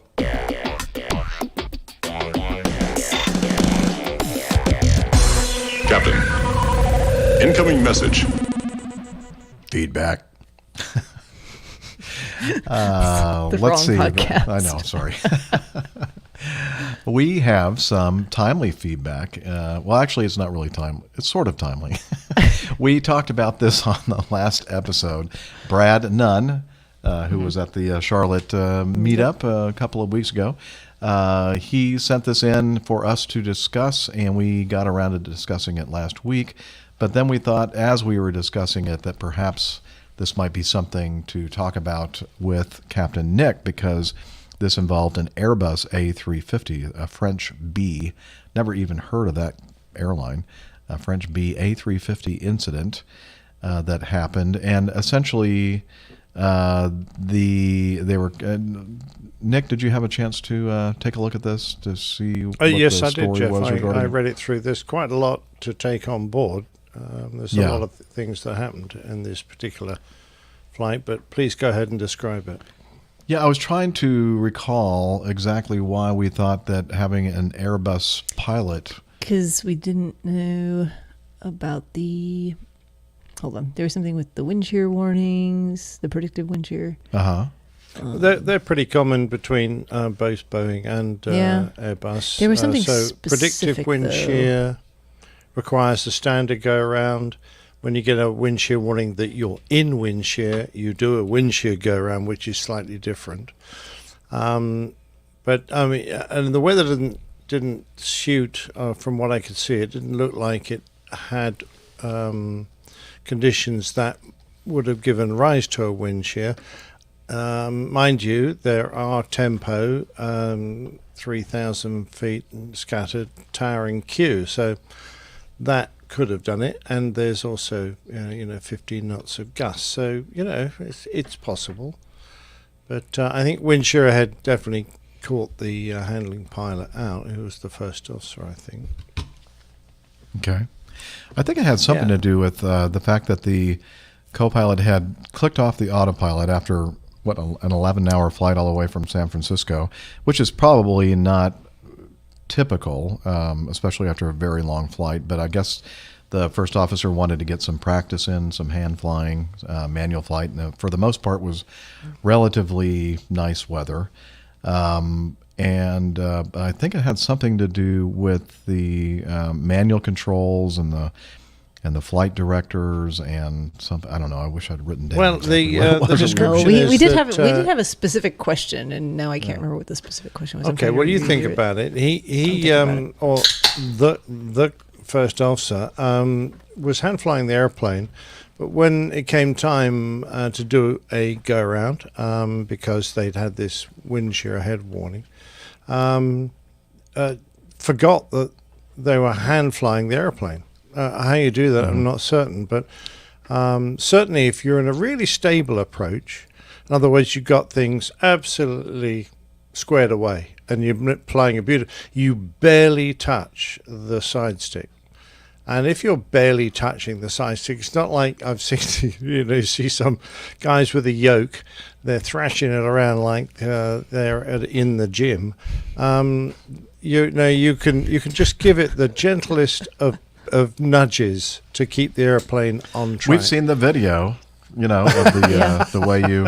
I believe we saw one of those. Not my video, the bus drivers, the truck drivers. The truck drivers. They compare the ones like driving a manual transmission truck. It's like, this is the Boeing driver. Yeah, exactly right. Well, that's kind of it. You're using your fingertips, and that is the idea. You do not want to grip the stick hard because it's sensitive. So you hold it with your fingertips. And I guess it's possible that you could forget that you need to do something with it in a go around. Anyway, fired up the throttles to Toga, which is going to give you an enormous amount of thrust on a 350. But then didn't do anything about the rest of the go around, which is pitching, expecting the autopilot, which was not connected, to do it for you. So that was a problem. So the airplane's just going to accelerate like nothing on earth. It's going to be straight out of the chocks, and go leaping ahead. And that apparently caused so much of a shock to this poor pilot that they kind of froze and took very little part in the subsequent actions. Decided to check out for a while. Yeah, it did, except for perhaps reaching across and putting the air brakes out, which caused the captain, who was by now handling the aircraft, an enormous problem. Because when you put the air brakes out, particularly if you started raising the flaps and you're in flap 1 and flap 2, VLS will rise very quickly. So VLS is the sort of margin of it's your margin between. It stands for VLS. It's the lowest selectable speed. Lowest VLS velocity, lowest selectable. Lowest selectable. Yeah. So in other words, you can't select into this amber bar which leaps up from the bottom because it's your protection from stalling or getting too slow. Anyway, if you pull lots of speed brake, which effectively putting barn doors up across the wings, the airplane's going to go, well, you suddenly put me very close to the stall now. Put those away and I'll be fine. But pull them out. This is not a good idea right now. And, of course, the protections, if you get into it, the protections start to take effect, which you do not really want to do in the middle of a go-around. This combined with a very low level off, 2,000 feet, and the fact that the captain is now working like a one-armed paper hanger trying to get everything under control. I mean, they balloon through their level off altitude. The first officer did some odd things, and including engaging an autopilot without the captain's command on the suggestion of the third pilot, who was sitting on the jump seat, which caused the captain to, I think quite correctly, say, I forget what his actual phrase was. I can't. I'm looking I hope there was it. some sort of expletive, wasn't there? Well, no, there wasn't. It was. Here it was. Everybody's silent. I'm the only one giving orders. Perfect. Absolutely right. Let's just establish the chain of command here. So I mean, I've seen go-rounds go from, just the initial bit where you put the power on, you pitch the airplane and get it going around. The next bit, the cleanup, can sometimes be an absolute disaster, particularly when you're expecting, because you've looked at the approach plate, say somewhere like JFK, and it might be 3,000 or 4,000 feet. So you've got that dialed in to your altitude, expecting you'll go around to level off there. And air traffic say something really clever, like level at 2,000 and turn left heading 090. And all of a sudden you're going, what? Expecting a reasonable climb and time to get your poop in the palm. Now you've suddenly got a very quick level off. And, of course, with all that power on, the airplane's going to accelerate through your flap limiting speeds very quickly. All the clangers are going to go off. And you're going to be trying to slow the airplane down now, whereas a moment ago you were trying to accelerate it away. Turns into a bit of a nightmare. So, yeah, not a good situation. Not a good situation at all. No. And a big learning curve for one particular pilot. The captain, I thought, did a reasonable job considering what was suddenly thrown at him. Well, I'm seeming to recall why we held this over to hear you describe how to activate the controls in the cockpit of an Airbus. But the other thing is the fact that it took the captain like 50 seconds after they went through 2,000 feet to actually take control of the aircraft. We thought that was kind of almost was a minute. Was he snoozing too? Yeah, that just seems like I'm wondering what was going on. I'd love to have heard whether he was trying to coach the first officer into taking the appropriate actions, or whether he was distracted by all the things he has to do. Like he's actually moving all the cleanup levers, so he's lifting the gear and moving the flap and making radio calls. It's actually a very busy time for both of you. So he may not actually have been paying that much attention, because when you're moving flaps, you're actually not looking at the flight instruments anymore. You're looking at the flap, the indications to make sure that it's gone to the right position. Mm-hmm. And it could be some seconds before you look back in. You're trusting the guys flying the airplane to fly the airplane. Yeah. And you're making frequency changes, perhaps. I don't know exactly what was going on. And all of a sudden he's like, where is everybody here? Why is nobody helping me? Why am I doing everything? This is crazy. And he's probably thinking, I wish that I had not said go around. He probably think, because he did have the option of not doing it in this situation. But, hindsight's 20/20. For wind shear ahead, you do, particularly if the conditions are particularly benign and there's no real reason to suspect that it is a real go-around. I mean, I would, generally speaking, always go around, because that's, the kit has told you, and the kit's pretty good. And the answer is you should always be ready for a go-around. And you can always go around. So, yeah. Huh. I think I've heard that somewhere. Have you? Yeah. Seems familiar, vaguely familiar. Yeah. Okay, well. That's probably enough on that, isn't it? Okay. Mm-hmm. Okay, control room is communicating with us here about perhaps moving up the normal spot or slot that we have for this week's installment of the Old Pilot's Plain Tales, and that way we can play it and we can discuss it after it is finished, and then Captain Nick can leave us and get some sleep. Yeah, can you not look at my complexion? I need beauty sleep. You need sun. Do you see Jeff and I compared to you? Yes.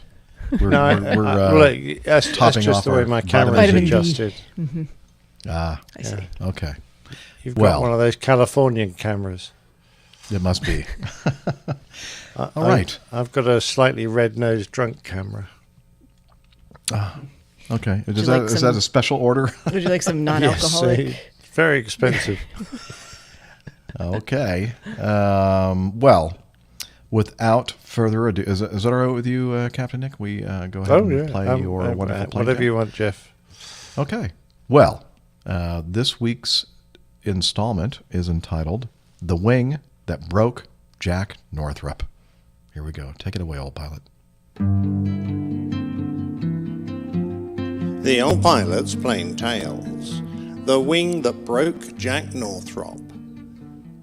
Arguably one of the most talented and innovative aircraft developers of his time, John Knudsen Northrop had long sought an aircraft design that could start a revolution. A craft with a minimum of drag and a level of lift unachievable in any other form. The flying wing design he felt would do the job, since it ensured that all the weight of the aircraft contributed to the creation of lift, something a conventional aircraft with a tail structure would always fail to do. And the lack of fuselage and tail would result in lower parasitic drag. His concept wasn't new, but where others had failed, he was sure he could succeed and develop an aircraft that would take the world by storm. Jack, as John Northrop was usually known, pursued his dream of building a pure flying wing strategic bomber that would exceed the capabilities of anything else his less imaginative competitors were designing. The concept was far from new, but no one had yet taken it through to a successful conclusion, although many had tried. The idea of a true flying wing aircraft originated in Europe. Experiments by Otto Lilienthal, the German, considered the father of the glider, had an impact on those who would follow. And Igo Etrich of Czechoslovakia is considered the first to fly one in 1909. His aircraft, shaped like an elliptical seed, had stability issues, so eventually a tail was fitted, which rather defeated the object. The dream of most flying wing designers was to mimic the perfection and control of birds, particularly seabirds like the wandering albatross, which have achieved the ability to fly for long periods without the need to expend energy. Several other aircraft builders, such as Dunn and Junkers, tried and failed to achieve a practical flying wing design, but most found stability and control problems that could only be solved with a fin and usually a tail section as well. In 1919, Jack Northrop joined the Douglas and Lockheed companies, then called Lockheed. In his spare time with a colleague, he worked on a flying wing glider, but was discouraged by the company from doing so, so in 1929 he left to form his own company, Avion, where he could follow his dreams. After a difficult start, he was forced to sell, but then with the backing of Donald Douglas, he formed the Northrop Corporation, which built a number of successful conventional aircraft. However, Northrop continued to pursue his goal of building a true flying wing, and before long he had constructed experimental number 1. But like other designers' earlier efforts, this prototype couldn't fly without a boom tail holding a horizontal stabilizer and rudders. He knew that a true flying wing was possible because the Horten brothers in Germany had succeeded in building true tailless gliders, a story I covered in an earlier tale. During the early stages of the war, with German troops marching over most of Europe and into Russia, the US government had become increasingly concerned with obtaining new aircraft designs that might counter the threat that Nazi Germany posed. Seeing the distinct possibility of the British being defeated and having to conduct a transatlantic war without that convenient island to base aircraft, the US Army wanted a super bomber that could carry enough fuel and bombs for a non-stop flight to Germany and back. Northrop took on the challenge and designed the XB-35. The Army was so intrigued with the plans that it agreed to fund the development of 2 XB-35 experimental prototype aircraft with a possible follow-up contract for 200 more. They also funded the 1/3 scale versions that would be required during development. Jack succeeded in designing his first truly practical flying wing, the N1M, a testbed that proved his concept was feasible. The first test flight took place in December 1942. Production of the XB-35 was gearing up, and the pressure was on Northrop for the next scaled version, the N9M, to perform. He was concerned about the aircraft's lack of lateral stability, a concern that turned out to be genuine. The prototype tended to move irregularly about its lateral axis. Another problem was with the aircraft's stall characteristics. Being a swept wing design, it tended to stall first at the wingtips. Not only did that cause aileron authority to be lost, but it also lost elevator authority because those control surfaces were combined into elevons. The stalls were unpredictable and dangerous. The N9M could suddenly pitch up or just slide off to one side and enter a spin. The aircraft claimed its first casualty in May 1943 with the death of test pilot Max Constant. An investigation found that the machine had suffered from control reversal, and in the resulting steep spin, the control column had been forced against his chest, preventing him from parachuting to safety. One of the problems Northrop faced included the lack of mathematical calculations that could establish the dynamic stability of his designs. In this area, he sought the assistance of Dr. Theodor von Karman, one of the world's leading authorities on aerodynamics, who taught at the California Institute of Technology. Von Karman's expertise proved invaluable. What would have taken Northrop's engineers 3 days to calculate, he could complete in less than an hour using his new equations and a blackboard. At the same time, Jack Northrop was trying to develop a fighter jet, an aircraft called the XP-79. That also used the flying wing concept. It was an unusual aircraft in that the pilot lay in the prone position to help counter the effects of G-forces, especially when turning or pulling out of a dive. The plan was to use two 2,000-pound thrust Aerojet rockets to power the XP-79, but in the event they were powered by two Westinghouse 19B axial flow turbojets. The aircraft had two small tail fins added for stability. The first one never flew. The second aircraft, called the XP-79A, was redesignated a rocket-assisted glider and named the MX-324. It was towed into the air by a Lockheed P-38 Lightning, and on July the 5th, 1944, became America's first ever rocket-powered aircraft. With a wingspan of 38 feet and a length of 14 feet, it was constructed from heavy welded magnesium wings to be used for ramming if its 4.5-inch machine guns had not done the job. The turbojet-powered XB-79A series had a design top speed of 526 miles an hour and a range of up to 990 miles. Unfortunately, its first and last flight was on September the 12th, 1945. Whilst performing a slow roll 15 minutes into the flight, for unknown reasons, test pilot Harry Crosby lost control.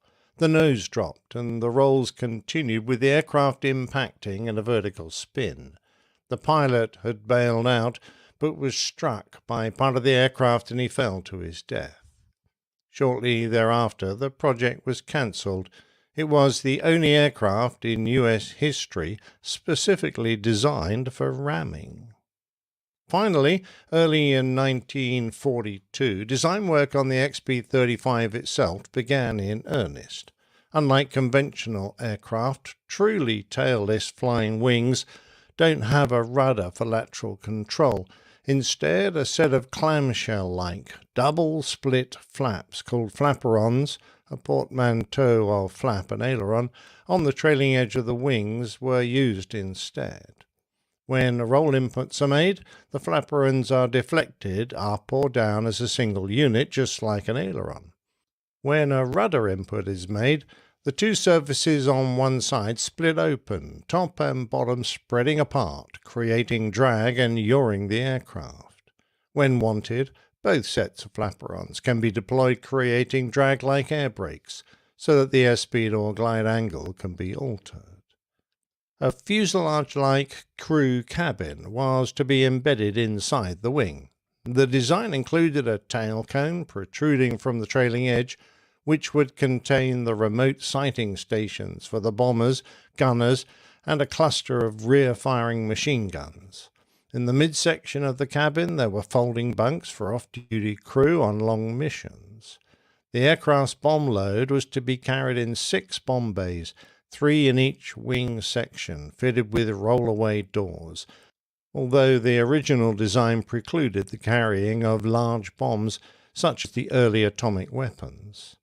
Production aircraft would have defensive armament of 20.5-inch machine guns or 20mm cannon, carried in 6 turrets along the aircraft's centerline, 4 above and below the wings, and 4 in the tail cone.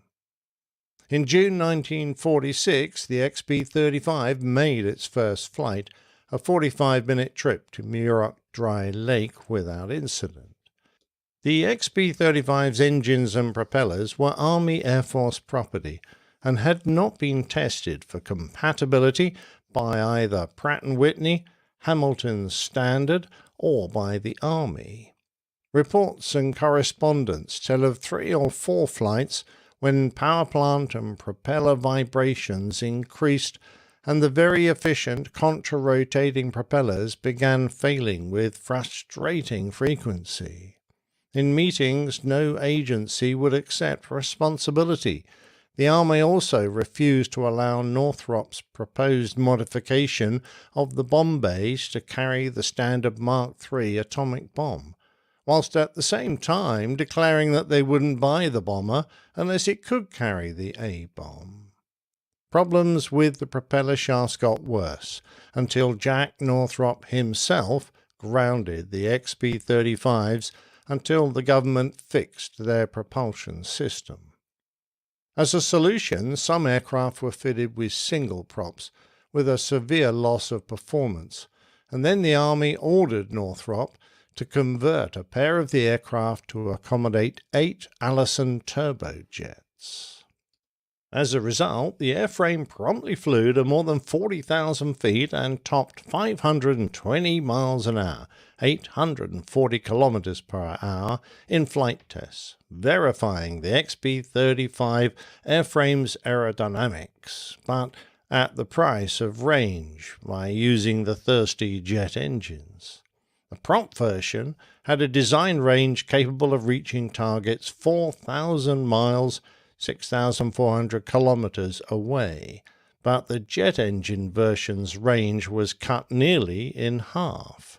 This disqualified it for the Air Force's top priority mission as a strategic bomber, which at the time meant striking at the USSR's industrial and military complexes in the Ural Mountains. The Air Force, itself involved in a confusion of rank and job changes, eventually cancelled the XB-35 project whilst continuing to test the airframe as the jet-powered XB-49. The second XB-35 converted to an XB-49 all-jet airframe crashed after an Air Force test pilot pulled the outer wing panels off at 4.8 G during stall tests. The first completed all its stall and spin tests satisfactorily, but was destroyed by a fire after the nose gear collapsed during a high-speed taxi test with full fuel tanks, which then leaked. A third XB-35 was converted to jet power with 4 engines mounted inside the wing and a pair of podded jets slung underneath.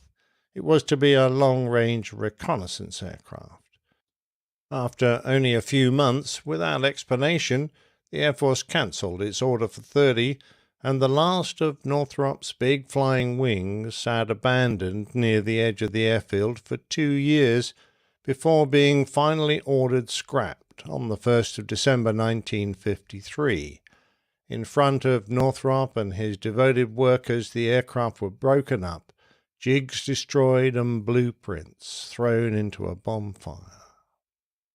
The design of the flying wing had been Northrop's passion, and its failure to be selected as the next generation bomber platform and the subsequent destruction of the prototypes and incomplete aircraft was a severe blow to him. In 1952, he retired at the age of 57 and virtually ended his association with the company that bore his name. However, in 1979, he finally broke his decades-long silence on the matter, alleging a conspiracy within government centered around the then Air Force Secretary Stuart Symington. With a mind that appeared as sharp as on the day he retired, he recalled an interview between Symington and himself. Apparently, Northrop was told he should merge his company with Consolidated Vultee. After the lengthy diatribe on Mr. Symington's part, Northrop asked what the alternatives were. He said, "Alternatives? You'll be goddamn sorry if you don't." General McCarney, also in attendance, exclaimed, "Oh, Mr. Secretary, you don't mean that the way it sounds." And Mr. Symington said, "You're damn right I do." Richard Miller, who in 1948 was the Northrop chairman of the board, corroborated Jack Northrop's story. Shortly after negotiations on merger terms failed, Northrop got a call from Symington. He said, "I'm cancelling all your flying wing aircraft." Jack asked, "Oh, Mr. Secretary, why?" And he said, "I've had an adverse report," and hung up. Symington subsequently denied that he had made any threats, as well as the rumour that he had been in the running to head the firm that would have resulted from the proposed merger between Consolidated Vultee and Northrop. Orders for the next generation of bomber were given to Consolidated Vultee, who built the B-36 Peacemaker, a conventional aircraft that suffered from many problems, with its critics referring to it as a billion-dollar blunder, and it only remained in service for 7 years. By the time Jack Northrop had revealed his story to the press, his health was failing. He still had great faith in his flying wing designs and communicated as such to NASA. He received an encouraging reply, indicating that the idea had technological merit and telling Northrop that his flying wing concepts had not been completely abandoned. Unbeknown to him, a very secret project was underway which would eventually be revealed as the Northrop Grumman B-2 Spirit. During its design and development, the Northrop B-2 program was a black project, requiring a secret clearance for all program personnel. Despite this, shortly before his death and unable to walk or speak, Jack Northrop was given clearance to see designs and to hold a scale model of the Northrop Grumman B-2 Spirit stealth bomber, which shared design features from his beloved XB-35 and XB-49. Indeed, they had exactly the same wingspan, 172 feet. Unable to speak, Northrop reportedly wrote on a sheet of paper, "Now I know why God has kept me alive for 25 years." The B-2 project designer, John Cashin, said, "As he held this model in his shaking hands, it was as if you could see his entire history with the flying wing passing through his mind." Jack Northrop died 10 months later.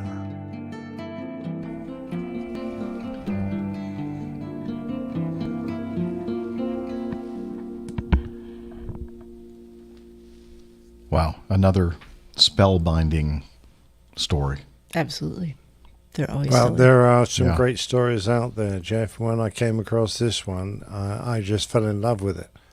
I mean, I talked about flying wings before, and I'm personally, as a pilot that understands the principles of controlling an airplane, the idea of only having wings kind of vaguely terrifies me. And I have a feeling that many of us think the same way. But the Horton brothers had proved that it was feasible, and Northrop took that and made it a practical aeroplane, something that the Horton brothers hadn't been able to do. Their designs, their Nazi designs, were really too late in the war for them to have an effect. But I just thought it was very poignant. I thought that Northrop behaved like a true gentleman when he didn't make a fuss at the time when his project was cancelled. But when he realized that his life perhaps was coming towards an end, I feel that he found that moment appropriate to try and tell the public what his side of the story. And of course it is only one side of the story, because the Secretary denied what happened. But the fact is that he was able to get clearance. I think it's such a touching thing that the authorities did, to let him find out about the project that was underway. And although he didn't see it fly, he knew that he would probably be vindicated. His concept of this flying wing aircraft was going to work. Would be vindicated in the B-2, which I think is just fabulous, way for his career to end. Very satisfying to learn that. Absolutely. Although he was a severely crippled man, in very poor health, I felt that he, could perhaps move on into, a different plane, content that his ideas had come to fruition. Yeah. Well, thank you for sharing all that with us. Oh, it's brilliant. I loved the story. It was revealing, and I learned a bit about how the Spirit actually controls itself in flight. The same system that Northrop had decided to use, which was to use ailerons effectively that split apart to control the aircraft in yaw. So one would go and the other would go. But he didn't have the advantage of fly-by-wire, and that was what was really needed to have the precise control you needed, because there's no inherent lateral stability in a flying wing. So when the Army Air Force were looking at it, and they bolted a Norden bombing site to it, which was state-of-the-art bomb sites during the Second World War, they found that this slight hunting that the flying wing has, that is normally zeroed out by a nice big fin, you don't have that. So it confused the Norden bomb site and made it very difficult for it to bomb accurately. Because technology moved on, and eventually we found a way to overcome that with fly-by-wire and very precise control of the aircraft. And of course our bomb-aiming equipment now is so advanced in comparison. But it is a huge story, and I've kind of compressed it down to 20 minutes because but there's a lot there to tell. But yeah, for me the story is centered around Northrop. I have a great respect for him anyway and his company, because he, has been at the heart of so many fantastic airplanes. This was just one aspect of the work he did. But he's one of the aircraft manufacturers and designers that I truly admire. Yeah, me too. And it was so cool that the B-2 Spirit stealth bomber had exactly the same wingspan as the XB-35 and XB-49. I have We're not no saying it's idea the same if that was- design. It's very similar. Very similar. Well, the trailing edge, of course, is completely different. But then again, they knew that the flying wing was a very stealthy design. I mean, the flying wings that we stole. Well, I didn't steal them. I mean, the war was over. We took what the Horton brothers had made, and we flew the ones that could fly. And they discovered that they were nearly invisible to the radar technology of the time. And everyone went, oh, that's interesting. As soon as you stuck a tailplane and vertical stabilizers on them, that increases the radar reflective area enormously. And that is the fantastic advantage of the B-2, is that it doesn't need any of that stuff. It is an incredibly stealthy airplane, just motoring around as it is. It has no vertical surfaces there to create those corners that create a nice, juicy radar target. And as such, Northrop was really onto a winner. His aircraft, way back before we'd even considered stealth technology, would have been incredibly stealthy and very hard to detect.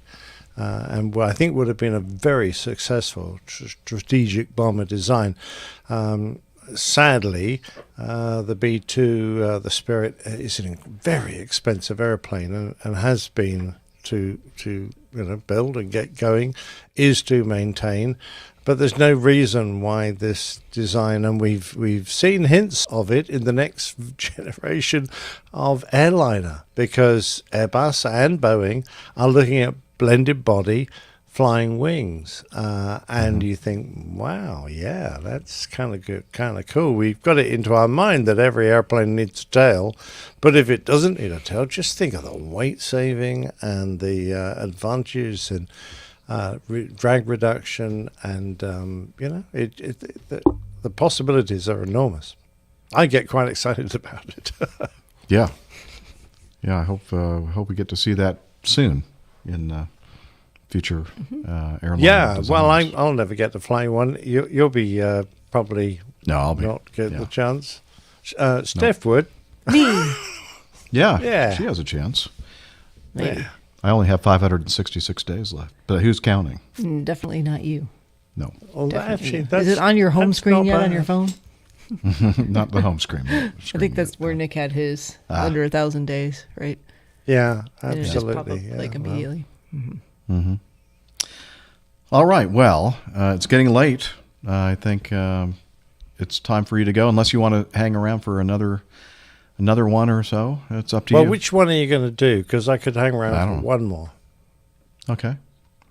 Is there one here that kind of made you think, oh, I'd like to, piqued your interest?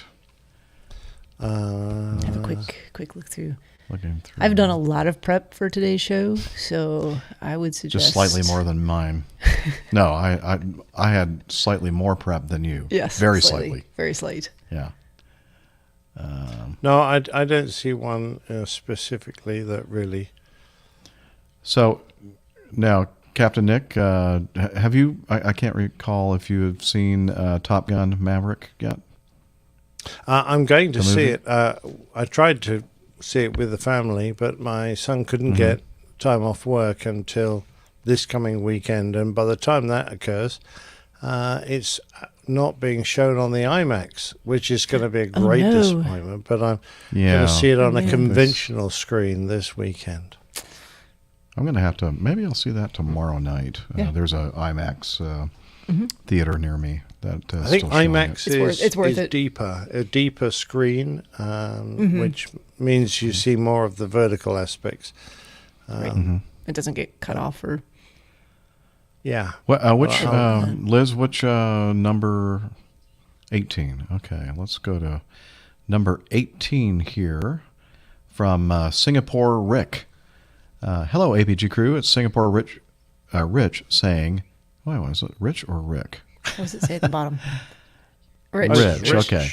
He someone typoed his own name. Yeah, I'm sorry. It's Singapore Rich saying g'day and writing in a quick debrief of the premiere of Top Gun Maverick. If any of you are interested in seeing it, if you haven't already, that is. I hired a whole theater at Jewel Changi Airport, Jewel Changi Airport, Singapore, thinking it an appropriate venue, and it certainly didn't disappoint. Pre-dinner drinks were bad, and even some of us dressed up. Haha. Rarely do you get a sequel that measures well against a blockbuster like Top Gun, but I have to say, excitedly, Maverick does just that. I was pleasantly surprised. It was fantastic. Can't wait to go see it again. Great stunt flying by this highly skilled team of aviators. The cast were great. John Hamm stood out to me as a big presence. Jennifer Connelly looked fantastic. The romance scenes were extremely tasteful and did not detract at all from the core action of this film. The cinematography was first-rate. The story was solid. The acting was spot on. Jerry Bruckheimer preserved the magic, and there was enough reference material in the movie to remind or retell the original story for those who have not seen Top Gun, to keep everyone up to speed. Bringing back Val Kilmer was a nice touch as well. Great story they put together to work that in. Thanks so much, cast and crew. Do yourselves a favor and go see it. Cheers, all. And again, that's Singapore Rich. Okay. Rich on the right in this shot, and the one that's wearing the Top Gun and the American flag. Okay. And the U.S. Air Force. That's very good. I love his RAF wings with U.S. I was going to say, right on top of U.S. Air Force. I went, wait a minute. I know what Air Force wings, U.S. Air Force wings look like, and those that's are not them. Not it. Yes. I agree with Rich's assessment of the movie. It is fantastic. I thought they did a really good job of knowing that it's a sequel, knowing that there was a chance to not get it right, and bringing in just the right balance of all of the elements that you were hoping and expecting to see, and balancing it with a decent story and good acting and, all the action that you want. So, yeah, if you haven't seen it, I agree with Rich. Go and see it. Well, I'm really looking forward to it. I wish I'd been able to hire an entire cinema just for myself and my friends and family. That place looks fantastic. Look at those seats. They look cool. That's nice. Very nice. Very nice indeed. They look all very happy to be in there watching or about to watch. I'll forgive you. You're slightly misaligned. I'm trying to work out what the wings on the gentleman on the other side are. I haven't sussed that yet, but they kind of look RAF-ish as well, but I guess not, huh? Well, they do, except that it looks vaguely like there's a hammer and sickle in the middle. I was going to say, kind of looks... I can't tell. Maybe from Soviet? Difficult. That's a little confusing. Well, I don't know, but it's got a king's crown over the top. So okay. That's World War II vintage. Anyway, brilliant guys. They're dressing up. That's great. You've got lovely Ray-Ban glasses. They look really smooth. So very good. Even if I had a flight suit back from my Air Force days, I don't think I'd be able to fit into it. So, the only one I could fit into would be the one I swapped from a lovely German Air Force chap. So he was slightly bigger than me, so big fella, and their flight suits were bright orange in peacetime. So bright orange flight suit, and the one I traded with him was one of our really old-fashioned, saggy, baggy flight suits, and I'd been wearing it for nearly 2 weeks without washing it because we'd been in Germany, and I was too interested in enjoying the after flying activities that they laid on for us every night to ever go to a laundrette. So he sort of...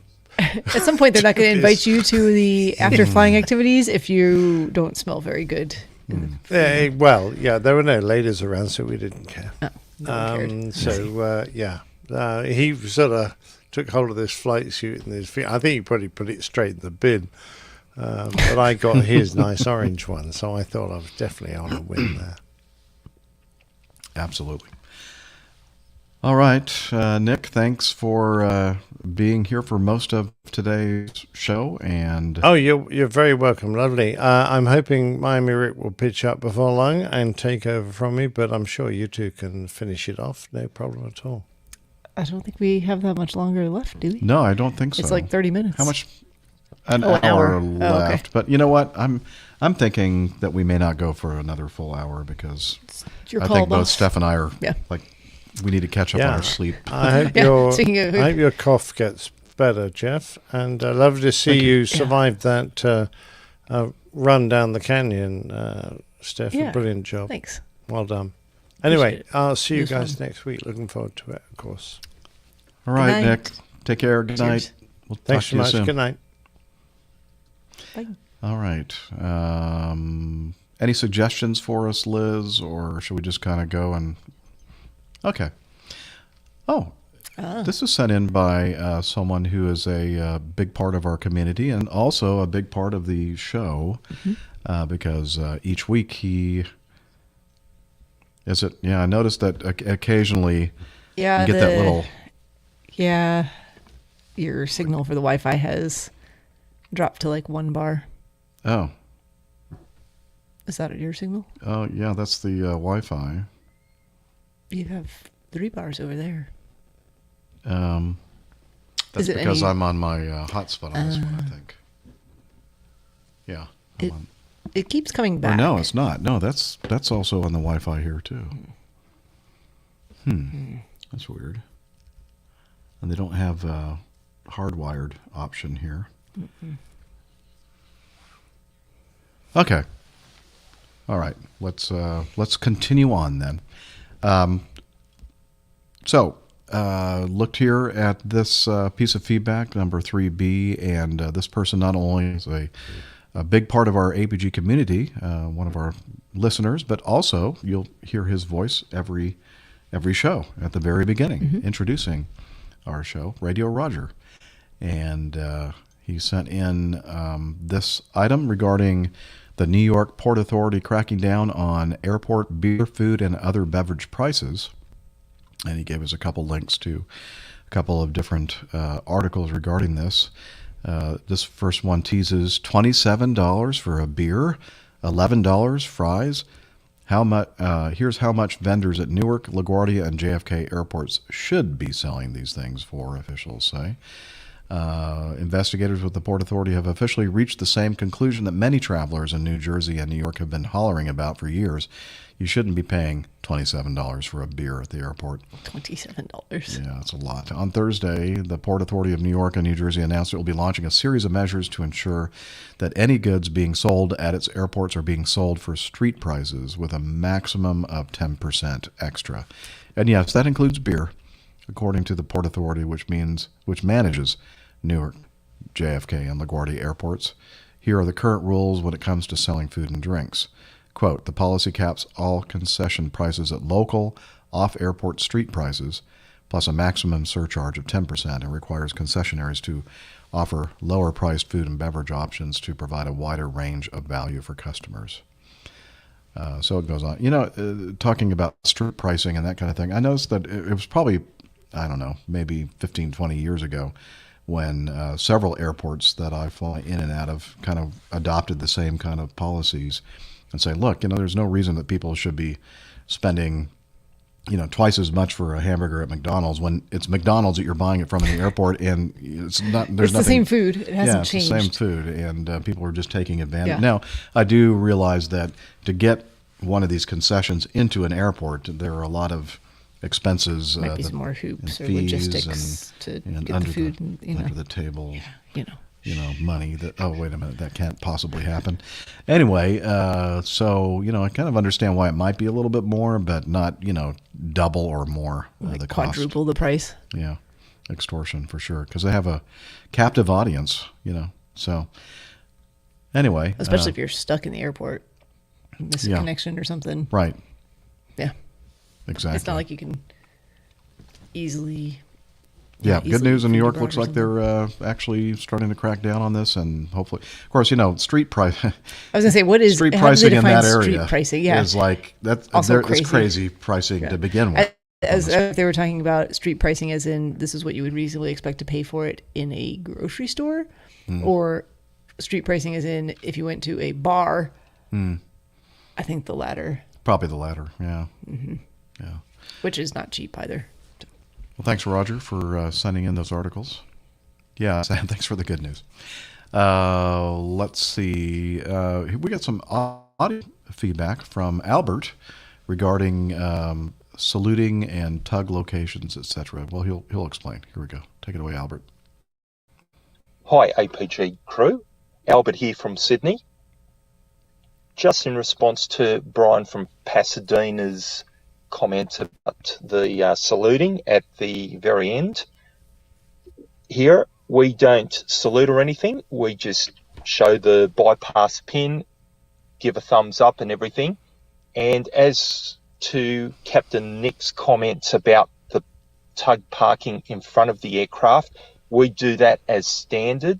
The tug driver is there to overwatch. The dispatcher has removed the bypass pin, and after he gets the clear to disconnect signal, actually disconnects properly, closes the comms panel, and everything's fine. I had one time where the captain was asking what the tug was doing in front of the aircraft whilst I was waiting for the clear disconnect signal, and I told him he's overwatching me, but he's also there to make sure you don't run me over.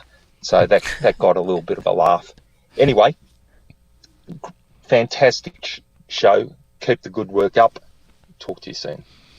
Well, thank you, Albert, for the kind words. And yeah, it seems to be, I guess, maybe just the United States that has the old saluting thing. What a bunch of cowboys. Yeah, I guess. I don't know. It seems like the opposite of being a cowboy. I don't know. You like hat tip. Yeah, there you go. That'll be the way to do it. And then a good, after you do the hat tip, come on, Jeff, you can do this. I know I'm trying to find it. Here we go. Yeehaw! Yelling out a good yeehaw. We do love that. Those. Thanks, Albert. Again, appreciate that. It's always nice to hear from you. Let's see. AK Sledder, Alaska airplane crash and rescue. Alaska Sledder. Okay. First time I have submitted anything, but thought you might find it interesting. Keep on keeping on. Alaska Sledder. Okay. So there was a link to an article from KINY Radio up in Alaska, Juneau to be exact. 2 adults and a child less than a year old were safe after the plane transporting the group crashed into the Matanuska River Saturday night. Police dispatch in Wasilla. Wasilla. It's Wasilla. Whistle what? You want me to whistle a tune? It is where. Oh, that's where Sarah Palin's from. Oh, okay. Wasilla. Never heard of that. Okay. It's just north of Anchorage. Gotcha. Received a 911 call at about 6:34 in the afternoon Saturday. Anchorage, but I thought this was in Juneau. Or maybe the byline is the byline for the radio station. Report. Okay. Okay, get back to the story, Jeffrey. They received a 911 call at about 6:34 in the afternoon Saturday. That's funny, 6:34 in the afternoon, because this time Alaska, of year it never doesn't get dark, right? Yeah. Reporting that a plane crashed into the river near mile 99 of the Glen Highway. The plane was occupied by 3 individuals, including 2 adults and a 7-month-old child. According to the trooper dispatch, nearby citizens witnessed the crash and immediately responded to assist, where they found the airplane sinking into the river. The report further said that Brett Winterbottom of Glacier View tethered himself to his ATV and swam into the Matanuska River and saved the adult male and 7-month-old child. Winterbottom passed the baby to Tammy Saunders, a nurse who was visiting Alaska from Texas, who was able to immediately render aid. The female occupant of the aircraft became separated and swam herself to shore on the opposite side of the river. Another citizen arrived in a helicopter, collected her, transported her to her family. LifeMed responded to the scene and assisted in transporting the female and the infant to the hospital. Troopers thanked the citizens who provided immediate rescue efforts. That is so nice. What a hero. Oh, it's got to be very cool. It's a super pretty area. I've driven up along there towards Denali State Park. Yeah, but I imagine it's cold for sure. Now, we don't really know anything about, what caused the crash or anything else or what kind of airplane or whatever. But, yes, thanks for sending it in, Alaska Sledder. And we're glad you're out there listening to the show and watching the show. And we look forward to hearing from you again. Captain Shipmate sent in something. Let's see. Listening to recent episodes of the APG, the Egypt Air crash and Plain Tale of American One reminded me of an old Eastern Airlines promotional video I watched a while back. I highly recommend you give it a watch. Here are 2 timestamps to watch. The first one, he said, has the quote, "Climb, check complete, time for a Chesterfield," which is a cigarette. He said, "I couldn't help but think about the Egypt Air crew lighting up a cigarette and not remembering this video. Also, tragically, the power means safety portion, because that's another cut to point, certainly explains the mindset at the time of the American One crash and the emphasis on multiple engine failure training at this period of time. Losing 2 engines on the same wing in a KC-130J model is a nightmare, and I couldn't imagine doing this for a proficiency check. Thank you for the endless entertainment and 50% factual information." You're welcome. That's what we're here for. Captain Shipmate, U.S. Marine Corps, KC-130J driver. There we go. There's Nice. our APG 50% guarantee. Thanks, Liz. So we do have... Did you queue up some of these? Yeah, I queued up this first one. Especially the Chesterfield one? Yeah, the Chesterfield, and then we'll probably I'm fast forward to imagining this 3218. old-timey video here. What's the guy's name again? Godfrey? Arthur Godfrey is the paying the captain. So let's add this to the stream. Ah, yes. Okay, so aircraft cabin. So Okay, Lockheed. we finished our climb check. Now it's time for a Chesterfield. Dick. I don't smoke, Arthur. Hugh. Okay, thanks. I knew I didn't like you. You get down on the deck, you buy him by the carton, see? Indubitably. Wow. Indubitably. Yes, sir. Yes, sir. I thought you wouldn't wrap your tongue around that one twice. Yeah. Building up his pod. Okay, so we're going to put it on pause here for a second. You got to watch this. These guys are wearing their full uniform jackets and hats, and then their headsets are over the hat. Mm-hmm. And not sure that this is probably the way they actually flew the aircraft. Yeah, lighten up the Chesterfield. Well, I think that actually was factual. That part was, yeah. But just not the way they're wearing the uniform right now. I find that hard to believe. Anyway, let's move forward to the power means safety timestamp, 3218. Let's see how close I can get here. 32. Oh, that was right on. Oh, I know. There you go. All right. I'm going to go a little bit before that. Here we go. Boom. Nothing is guesswork. It's still routine. Okay. Now I'm going to show you the most amazing demonstration of power in an airplane you've ever seen. Let's go back upstairs. Okay. That's a beautiful airplane. Now watch this. Feather 1. Feather 1. Okay, the number 1 engine's being feathered. Or the prop. Feather 2. Feather 2. Which means that neither of these engines now is providing power. Not only feathered, but... Oh, I guess it completely stopped. Yeah. Look at that, on 2 engines. Purring along just like a kitten. You haven't seen anything yet. Feather 3. Feather 3.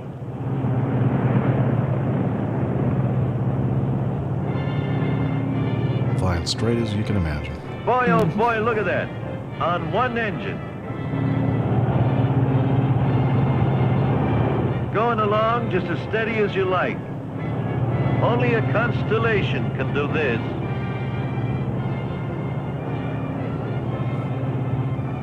Why do we have all that tremendous reserve of power? Because, my friends, power means safety.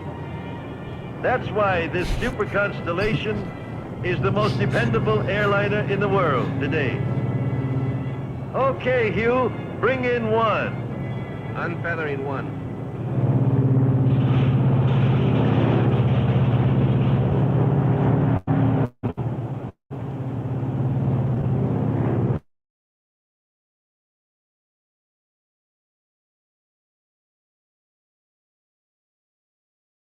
I like Alexa's comment. Feather 4. Did you lose us?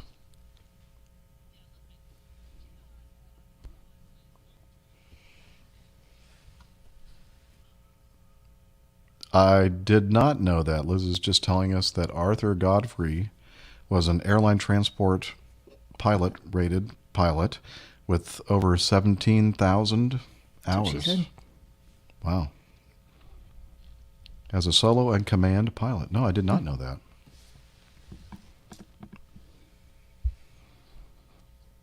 He's in the Airline National Hall of Fame. Or the National Aviation Hall of Fame. Or one of those. I'm having trouble just keeping words coming out of my mouth in the right order. Yeah, I'm thinking we might want to do that pretty soon. Why don't we let's do 1 or 2 more. Yeah, perhaps. let's do 1 or 2 more. Okay. But thank you, Captain Shipmate, for sending in that. It's always fun to watch some of these older movies. All right. Feedback from... like 60, 70 years from now, someone's going to come back and watch all these episodes. But I know. Look how old-timey that was. I know. Well, we don't want to talk about that. Listen to their antiquated way of speaking. Mm-hmm. Well, speaking of ways of speaking, okay. Here's some audio feedback that talks a little bit about that, at least speaking on the radio. This is from our good friend Aviator Tony, who is also a podcast host of the Squawk Ident podcast. So take it away, Tony. Hello, APG crew and fans. It's Aviator Tony here, and it's been a while, so I thought I'd send in a little audio. Well, I've been listening to the show religiously. Of course, that's what we all do when we have the syndrome. And a few shows back, all of you were mentioning the extra chatter that is often something that we hear on the radios as we're flying along up there. And I just was thinking about a story of something that happened to me early on in my career, I'd have to say. I was a newer airline pilot, maybe 2 or 3 years of experience behind my belt, and I was flying along with a captain. I was new to the base in Los Angeles, flying for a regional carrier that had just opened up a jet base in LA. So I transferred from Chicago to LA, and I was very excited to be based in my hometown. And the first captain that I flew with out on the line there in LA his name was Randy Travis, no relation. But he was a relatively sarcastic, young, and energetic guy, and I really had a good time. It was a great introduction to the base to fly with him. He had a lot of information for me, and I really appreciated flying with him. And about 2 or 3 days into the trip, he said to me, "Hey, Tony, I'm going to say something, but don't be offended." Of course, all the hairs on the back of my neck stood up. I was like, uh-oh, what did I do something? What's going on? And he said, "Listen, you got a great radio voice. You know what to say, but you are a junior aviator." And I paused and thought, what are you talking about? And he said, "Junior aviator." He goes, "Listen, some captain told me once when I was new the same thing I'm about to tell you." He goes, "Can you tell me in the AIM where it says checking in or any of this extra language? Do you think that in the LaGuardia and New York airspace, it's okay for them to have all this extra chatter? They're busy. Chicago's no different. You were based there." He goes, every time you check in with the controller, they know what you're doing. You give your call sign, your who you is, where you at, what you want, right? Your call sign, your altitude, and if need be, your position. But that's it. All that extra stuff, how you doing, checking in, it's just not necessary. And it makes you sound like a junior aviator. And at first I was a little disappointed, not in him, but in myself, that he pointed this out. I was doing something that he had a point, that I was doing something a little extra. Now, over the years that I've been flying, I've been told by many fellow pilot that they don't think that's a problem, and anybody that's that anal about, having this extra language really is overboard. But at that moment, I started to hear myself. And every time I was, in fact, checking in, I would catch myself. I would hear it. Whereas before he had mentioned that, I didn't hear it. And it really did change my perspective in radio calls and radio traffic. To try to be the best possible aviator I can, at least that's been my attitude for a while. I've always tried to improve upon who I am as a pilot. And that moment changed my direction. I no longer, at least I try, to no longer say things like checking in, with ya, and of course the dreaded see ya, which is always fun. Anyway, that's my 2 cents. I do appreciate the show. I appreciate everything that you all do. I don't know how you are so consistent in every week producing this fantastic podcast. Having trouble with my schedule on my own with mine. So a couple times a month is about as much as I can get out right now. But Jeff, Nick, Steph, and Rick, you guys do a fantastic job. Liz, we couldn't do it without you. Keep up the great work. We'll see you out there on the line. Aviator Tony, out. See ya. See ya. See ya. Now, I have to say that the see ya thing is kind of like... I heard such a loud one, not last week, because I was on fly, but the weekend before. See ya. And I was like, okay. So Steph and I were talking a little bit while we were listening to your audio here, and it's funny how when somebody says something like that to you, then all of a sudden you start hearing yourself. And one example of that is there's another aviation air traffic control podcast out there that I guess they have a problem with people saying, with you, yeah, like Acme 543 with you passing 5 for 10 or whatever.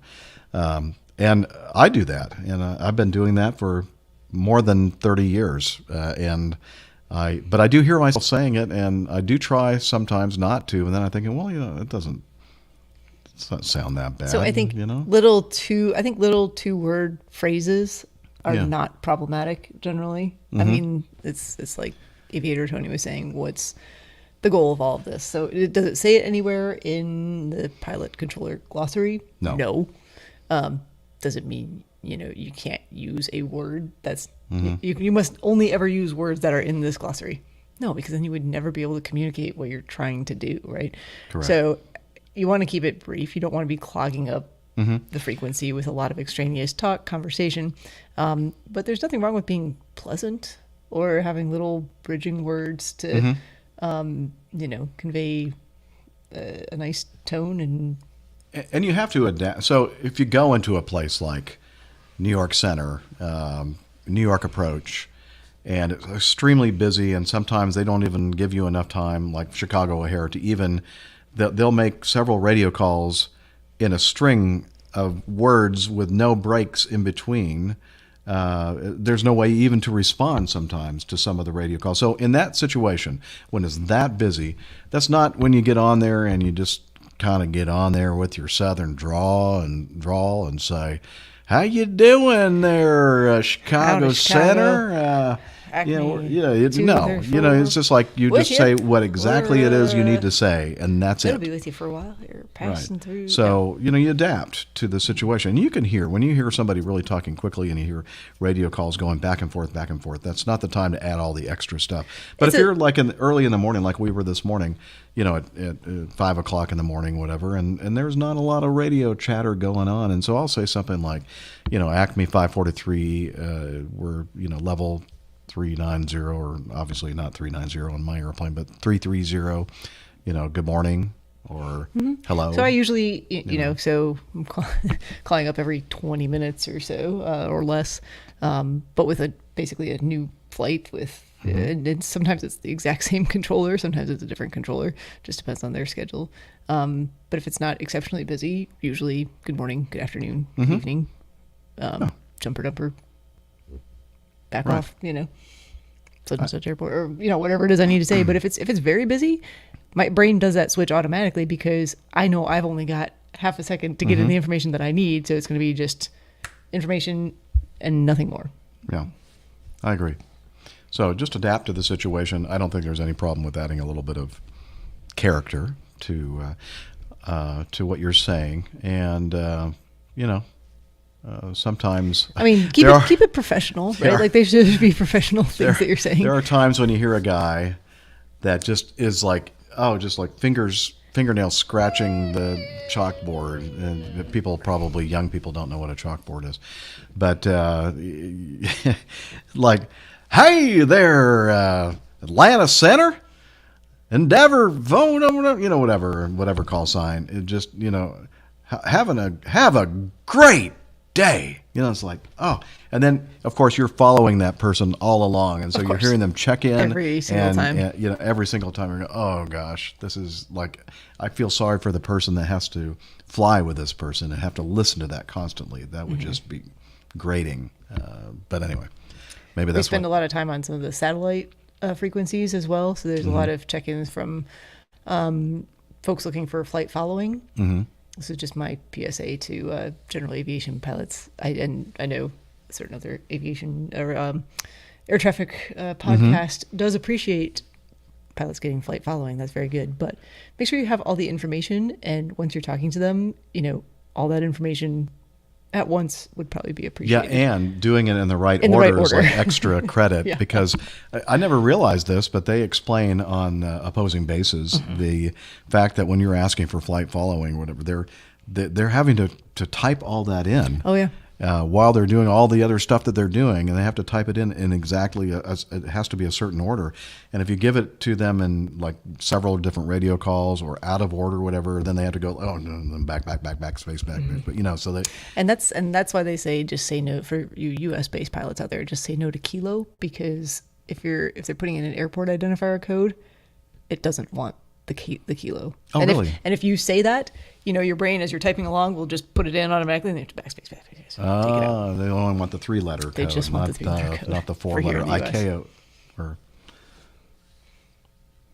cargo pilots, this is iHaul Boxes, says, and keep in mind, good morning is relative to when the cargo pilot got up, not to the actual time of day. Well, that's true with their air traffic controllers as well, because they're usually in a very, very dark room, and it's like in the middle of the night, and they'll say good morning, or not even in the middle of the night, like in the afternoon, the sun's still up, but it's late afternoon. Good morning. I'm thinking, okay, they must just be getting to work or something like that, or in the morning they'll say something like good night. I'm thinking, good night? Like what? That's weird.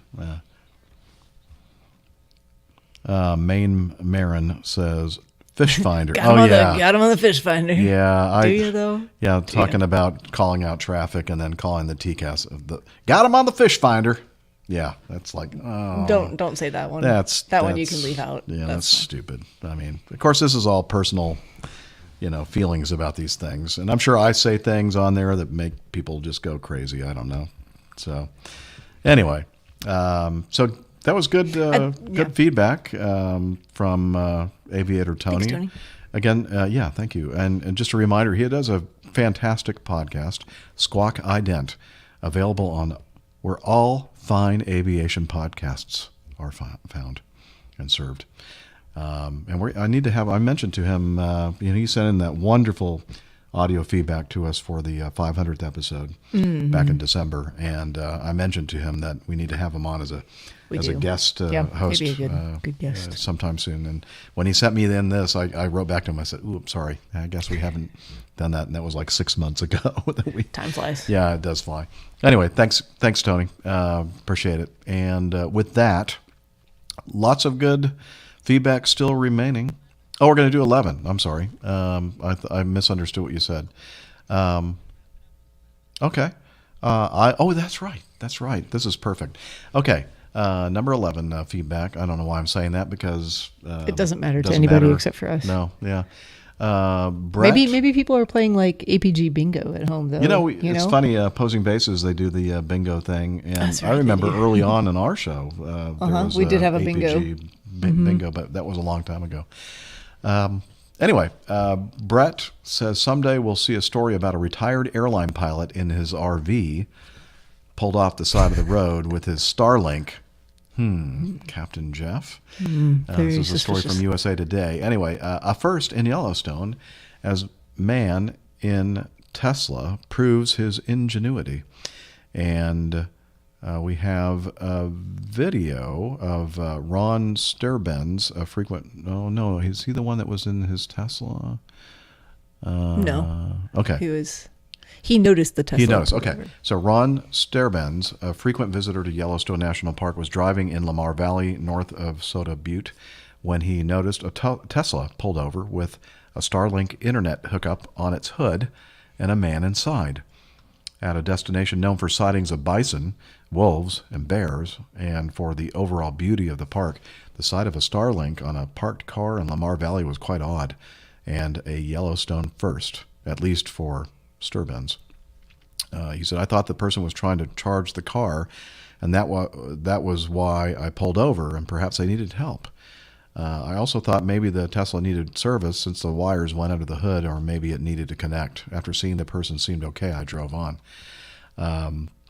Later, Sterbenz learned that the man was using the internet connection for work, putting a whole different spin on the abnormal sighting. And we do have some video showing this. Nope, that's not it. That wasn't oh, it? was it? Yeah, okay. Lamar Valley. All right. Okay. Oh, there, you're right. Tesla added to internet. Addicted to internet, even. I'm sorry. No, just not good. I'm trying. I'm doing what I can here, Liz. So here we have this guy, Sterbenz, coming up upon this Tesla, which is pulled off the side of the road, and there's something odd on the hood of the car. Yep, it's a dish. I put mine on the roof, actually, with my Accord. Tesla needed Starlink to get its internet fix and post selfies. All right, it's a nice place to post selfies from. Doing it for the gram. Get it on that Instagram. Vehicle and driver. Okay. Okay. Do we really need internet that bad? Enjoy the park. Email and TikTok. Can wait. Depends on what he does for work, I suppose. So, if I'm out there in my RV, I already do have my Tesla. No, I'm sorry, Starlink. I don't have a Tesla. I promise, folks, there is no alcohol in the beer that I have been giving to Jeff this evening. Anyway, when I'm in my RV and have my Tesla dish, no, I did it again.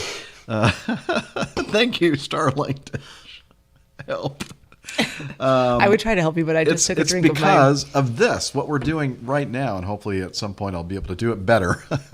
But I need internet to do this, the show. We need it. And so that's going to give me the... I would take a different angle on this than Sterbenz. I would say, hey, I commend this guy for, not being stuck in his office and getting out and seeing nature while working. Right. Good on you.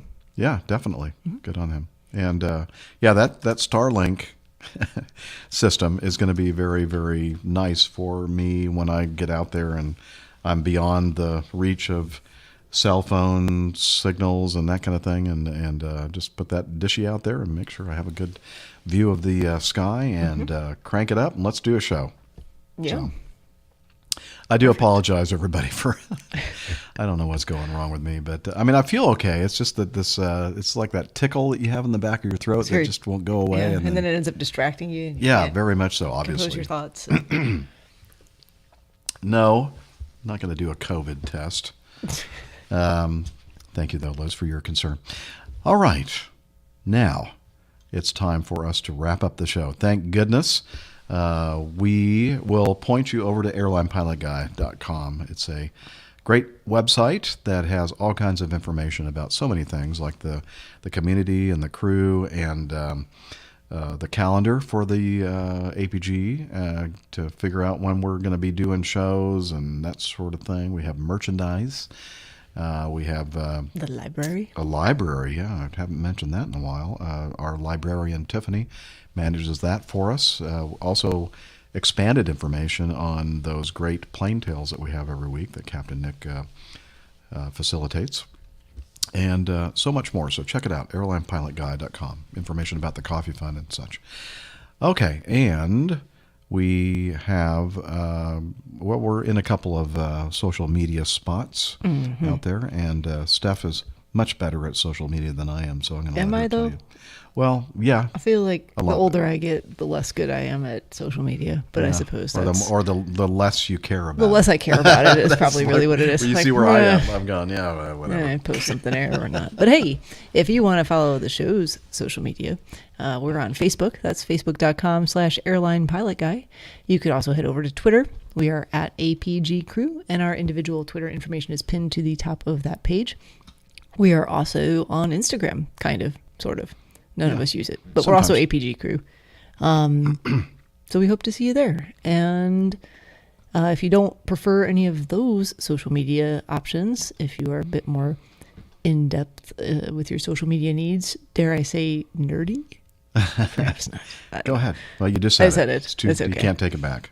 Your APG nerdiness is appreciated, and you should head over to Slack and check it out. Yeah. I think I hear hello. Hello! How did he get here? Do Slack. Okay, but I'm dripping wet. I don't know. It's always kind of very stuff. He didn't bring a towel. Wait, put a towel. Put a towel on, man. Stuff's here. Dude. Oh gosh, I can't believe this. Okay, he's gonna get us a little bit wet here while he sits down. Okay, squeeze in. All right, tell us about Slack. APG listeners, please join us on our Slack team. Slack is a communication, coordination, and sharing platform that works on your mobile, laptop, or browser. On Slack, we share news and ideas, we suggest episode and plain tales topics, we plan events and meetups. To get into the Slack team, please email me at slack@airlinepilotguy.com. That's SLACK, Sierra Lima Alpha Charlie Kilo @airlinepilotguy.com, or send me a tweet with your preferred email address to @Hillel, and I'll send you an invitation. That's Hillel, spelled Hotel India 11 Echo 1, and see you in Slack. All right, thank you a lot, Hillel. Do appreciate that. What the heck is on this hand towel, Jeff? I don't know. I'm just glad that you grabbed a towel. Thanks. I don't know what he's talking about. Must have been the previous guest of this hotel room. Anywho, that was Hillel and Slack. So, again, thank you very much for managing that for us. And also, we'd like to thank Liz Piper in Toronto in the control room. Hey, everybody. We love you. And honestly, it makes doing the show so much of a joy. All the work you do behind the scenes My and pleasure. trying to keep us all on track. Try. All I do my best. Your Steph pleasure. and I try. Ours too. Mm-hmm. I know. Yes. So it's only the women of the crew that keep everything on track. I understand. I didn't see Nick doing much of anything. Probably true. He left early. Okay, well. Yeah. Just kidding, Nick. Love you. Anyway, so and we love all of you that download our show and watch us on YouTube and tell everybody, all your friends about us. We just love this family of ours, aviation podcasting family. And a lot of other great aviation podcasts out there for you to check out. So do that. But don't leave us, please, because we'd hate to see you go. Stay here, but also check them out, too. Exactly. It's just more and, right. not either or, but and. Yeah, right. And with that, we're going to say, wishing you clear skies, unlimited visibility, talons, Douglas. Cheers, y'all. Bye, everybody. And that Talons, Douglas, is an homage to Glenn Taller. Taller. Yes. Exactly. He's always here with us in spirit. Mm-hmm. Any title suggestions? I've got a couple. Title suggestions? I don't know.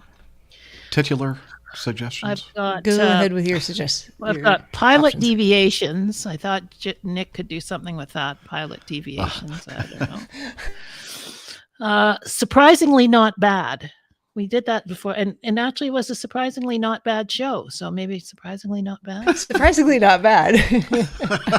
I think that's the winner, actually. I do It's my vote. But I don't know. He's going to go, well, what do I do with cover art for that? He'll figure something out. Well, Doesn't the even last have, the one art doesn't have to be related, does it? That's true. The last one I have is in relation to that Eastern Airlines one. In Thrust we trust. In Thrust we trust. In Thrust we trust. Okay. That's another option. Now, Nick is going to go, I don't know what they're talking about because he wasn't here. Well, I'll fill him in. That's right. I'll It tell doesn't him. matter. He figures things out eventually. I'm going to or give just, him a couple, like, but let's see. See what we Right on got track. down here. Right on track, the balloon. Balloon train. I think Nick already decided he was not going to use the balloon. Yeah, in he the, didn't want to show be too title. insensitive I about think that. it was, feeling. On a wing and a prayer. Yeah, interesting. Sorry.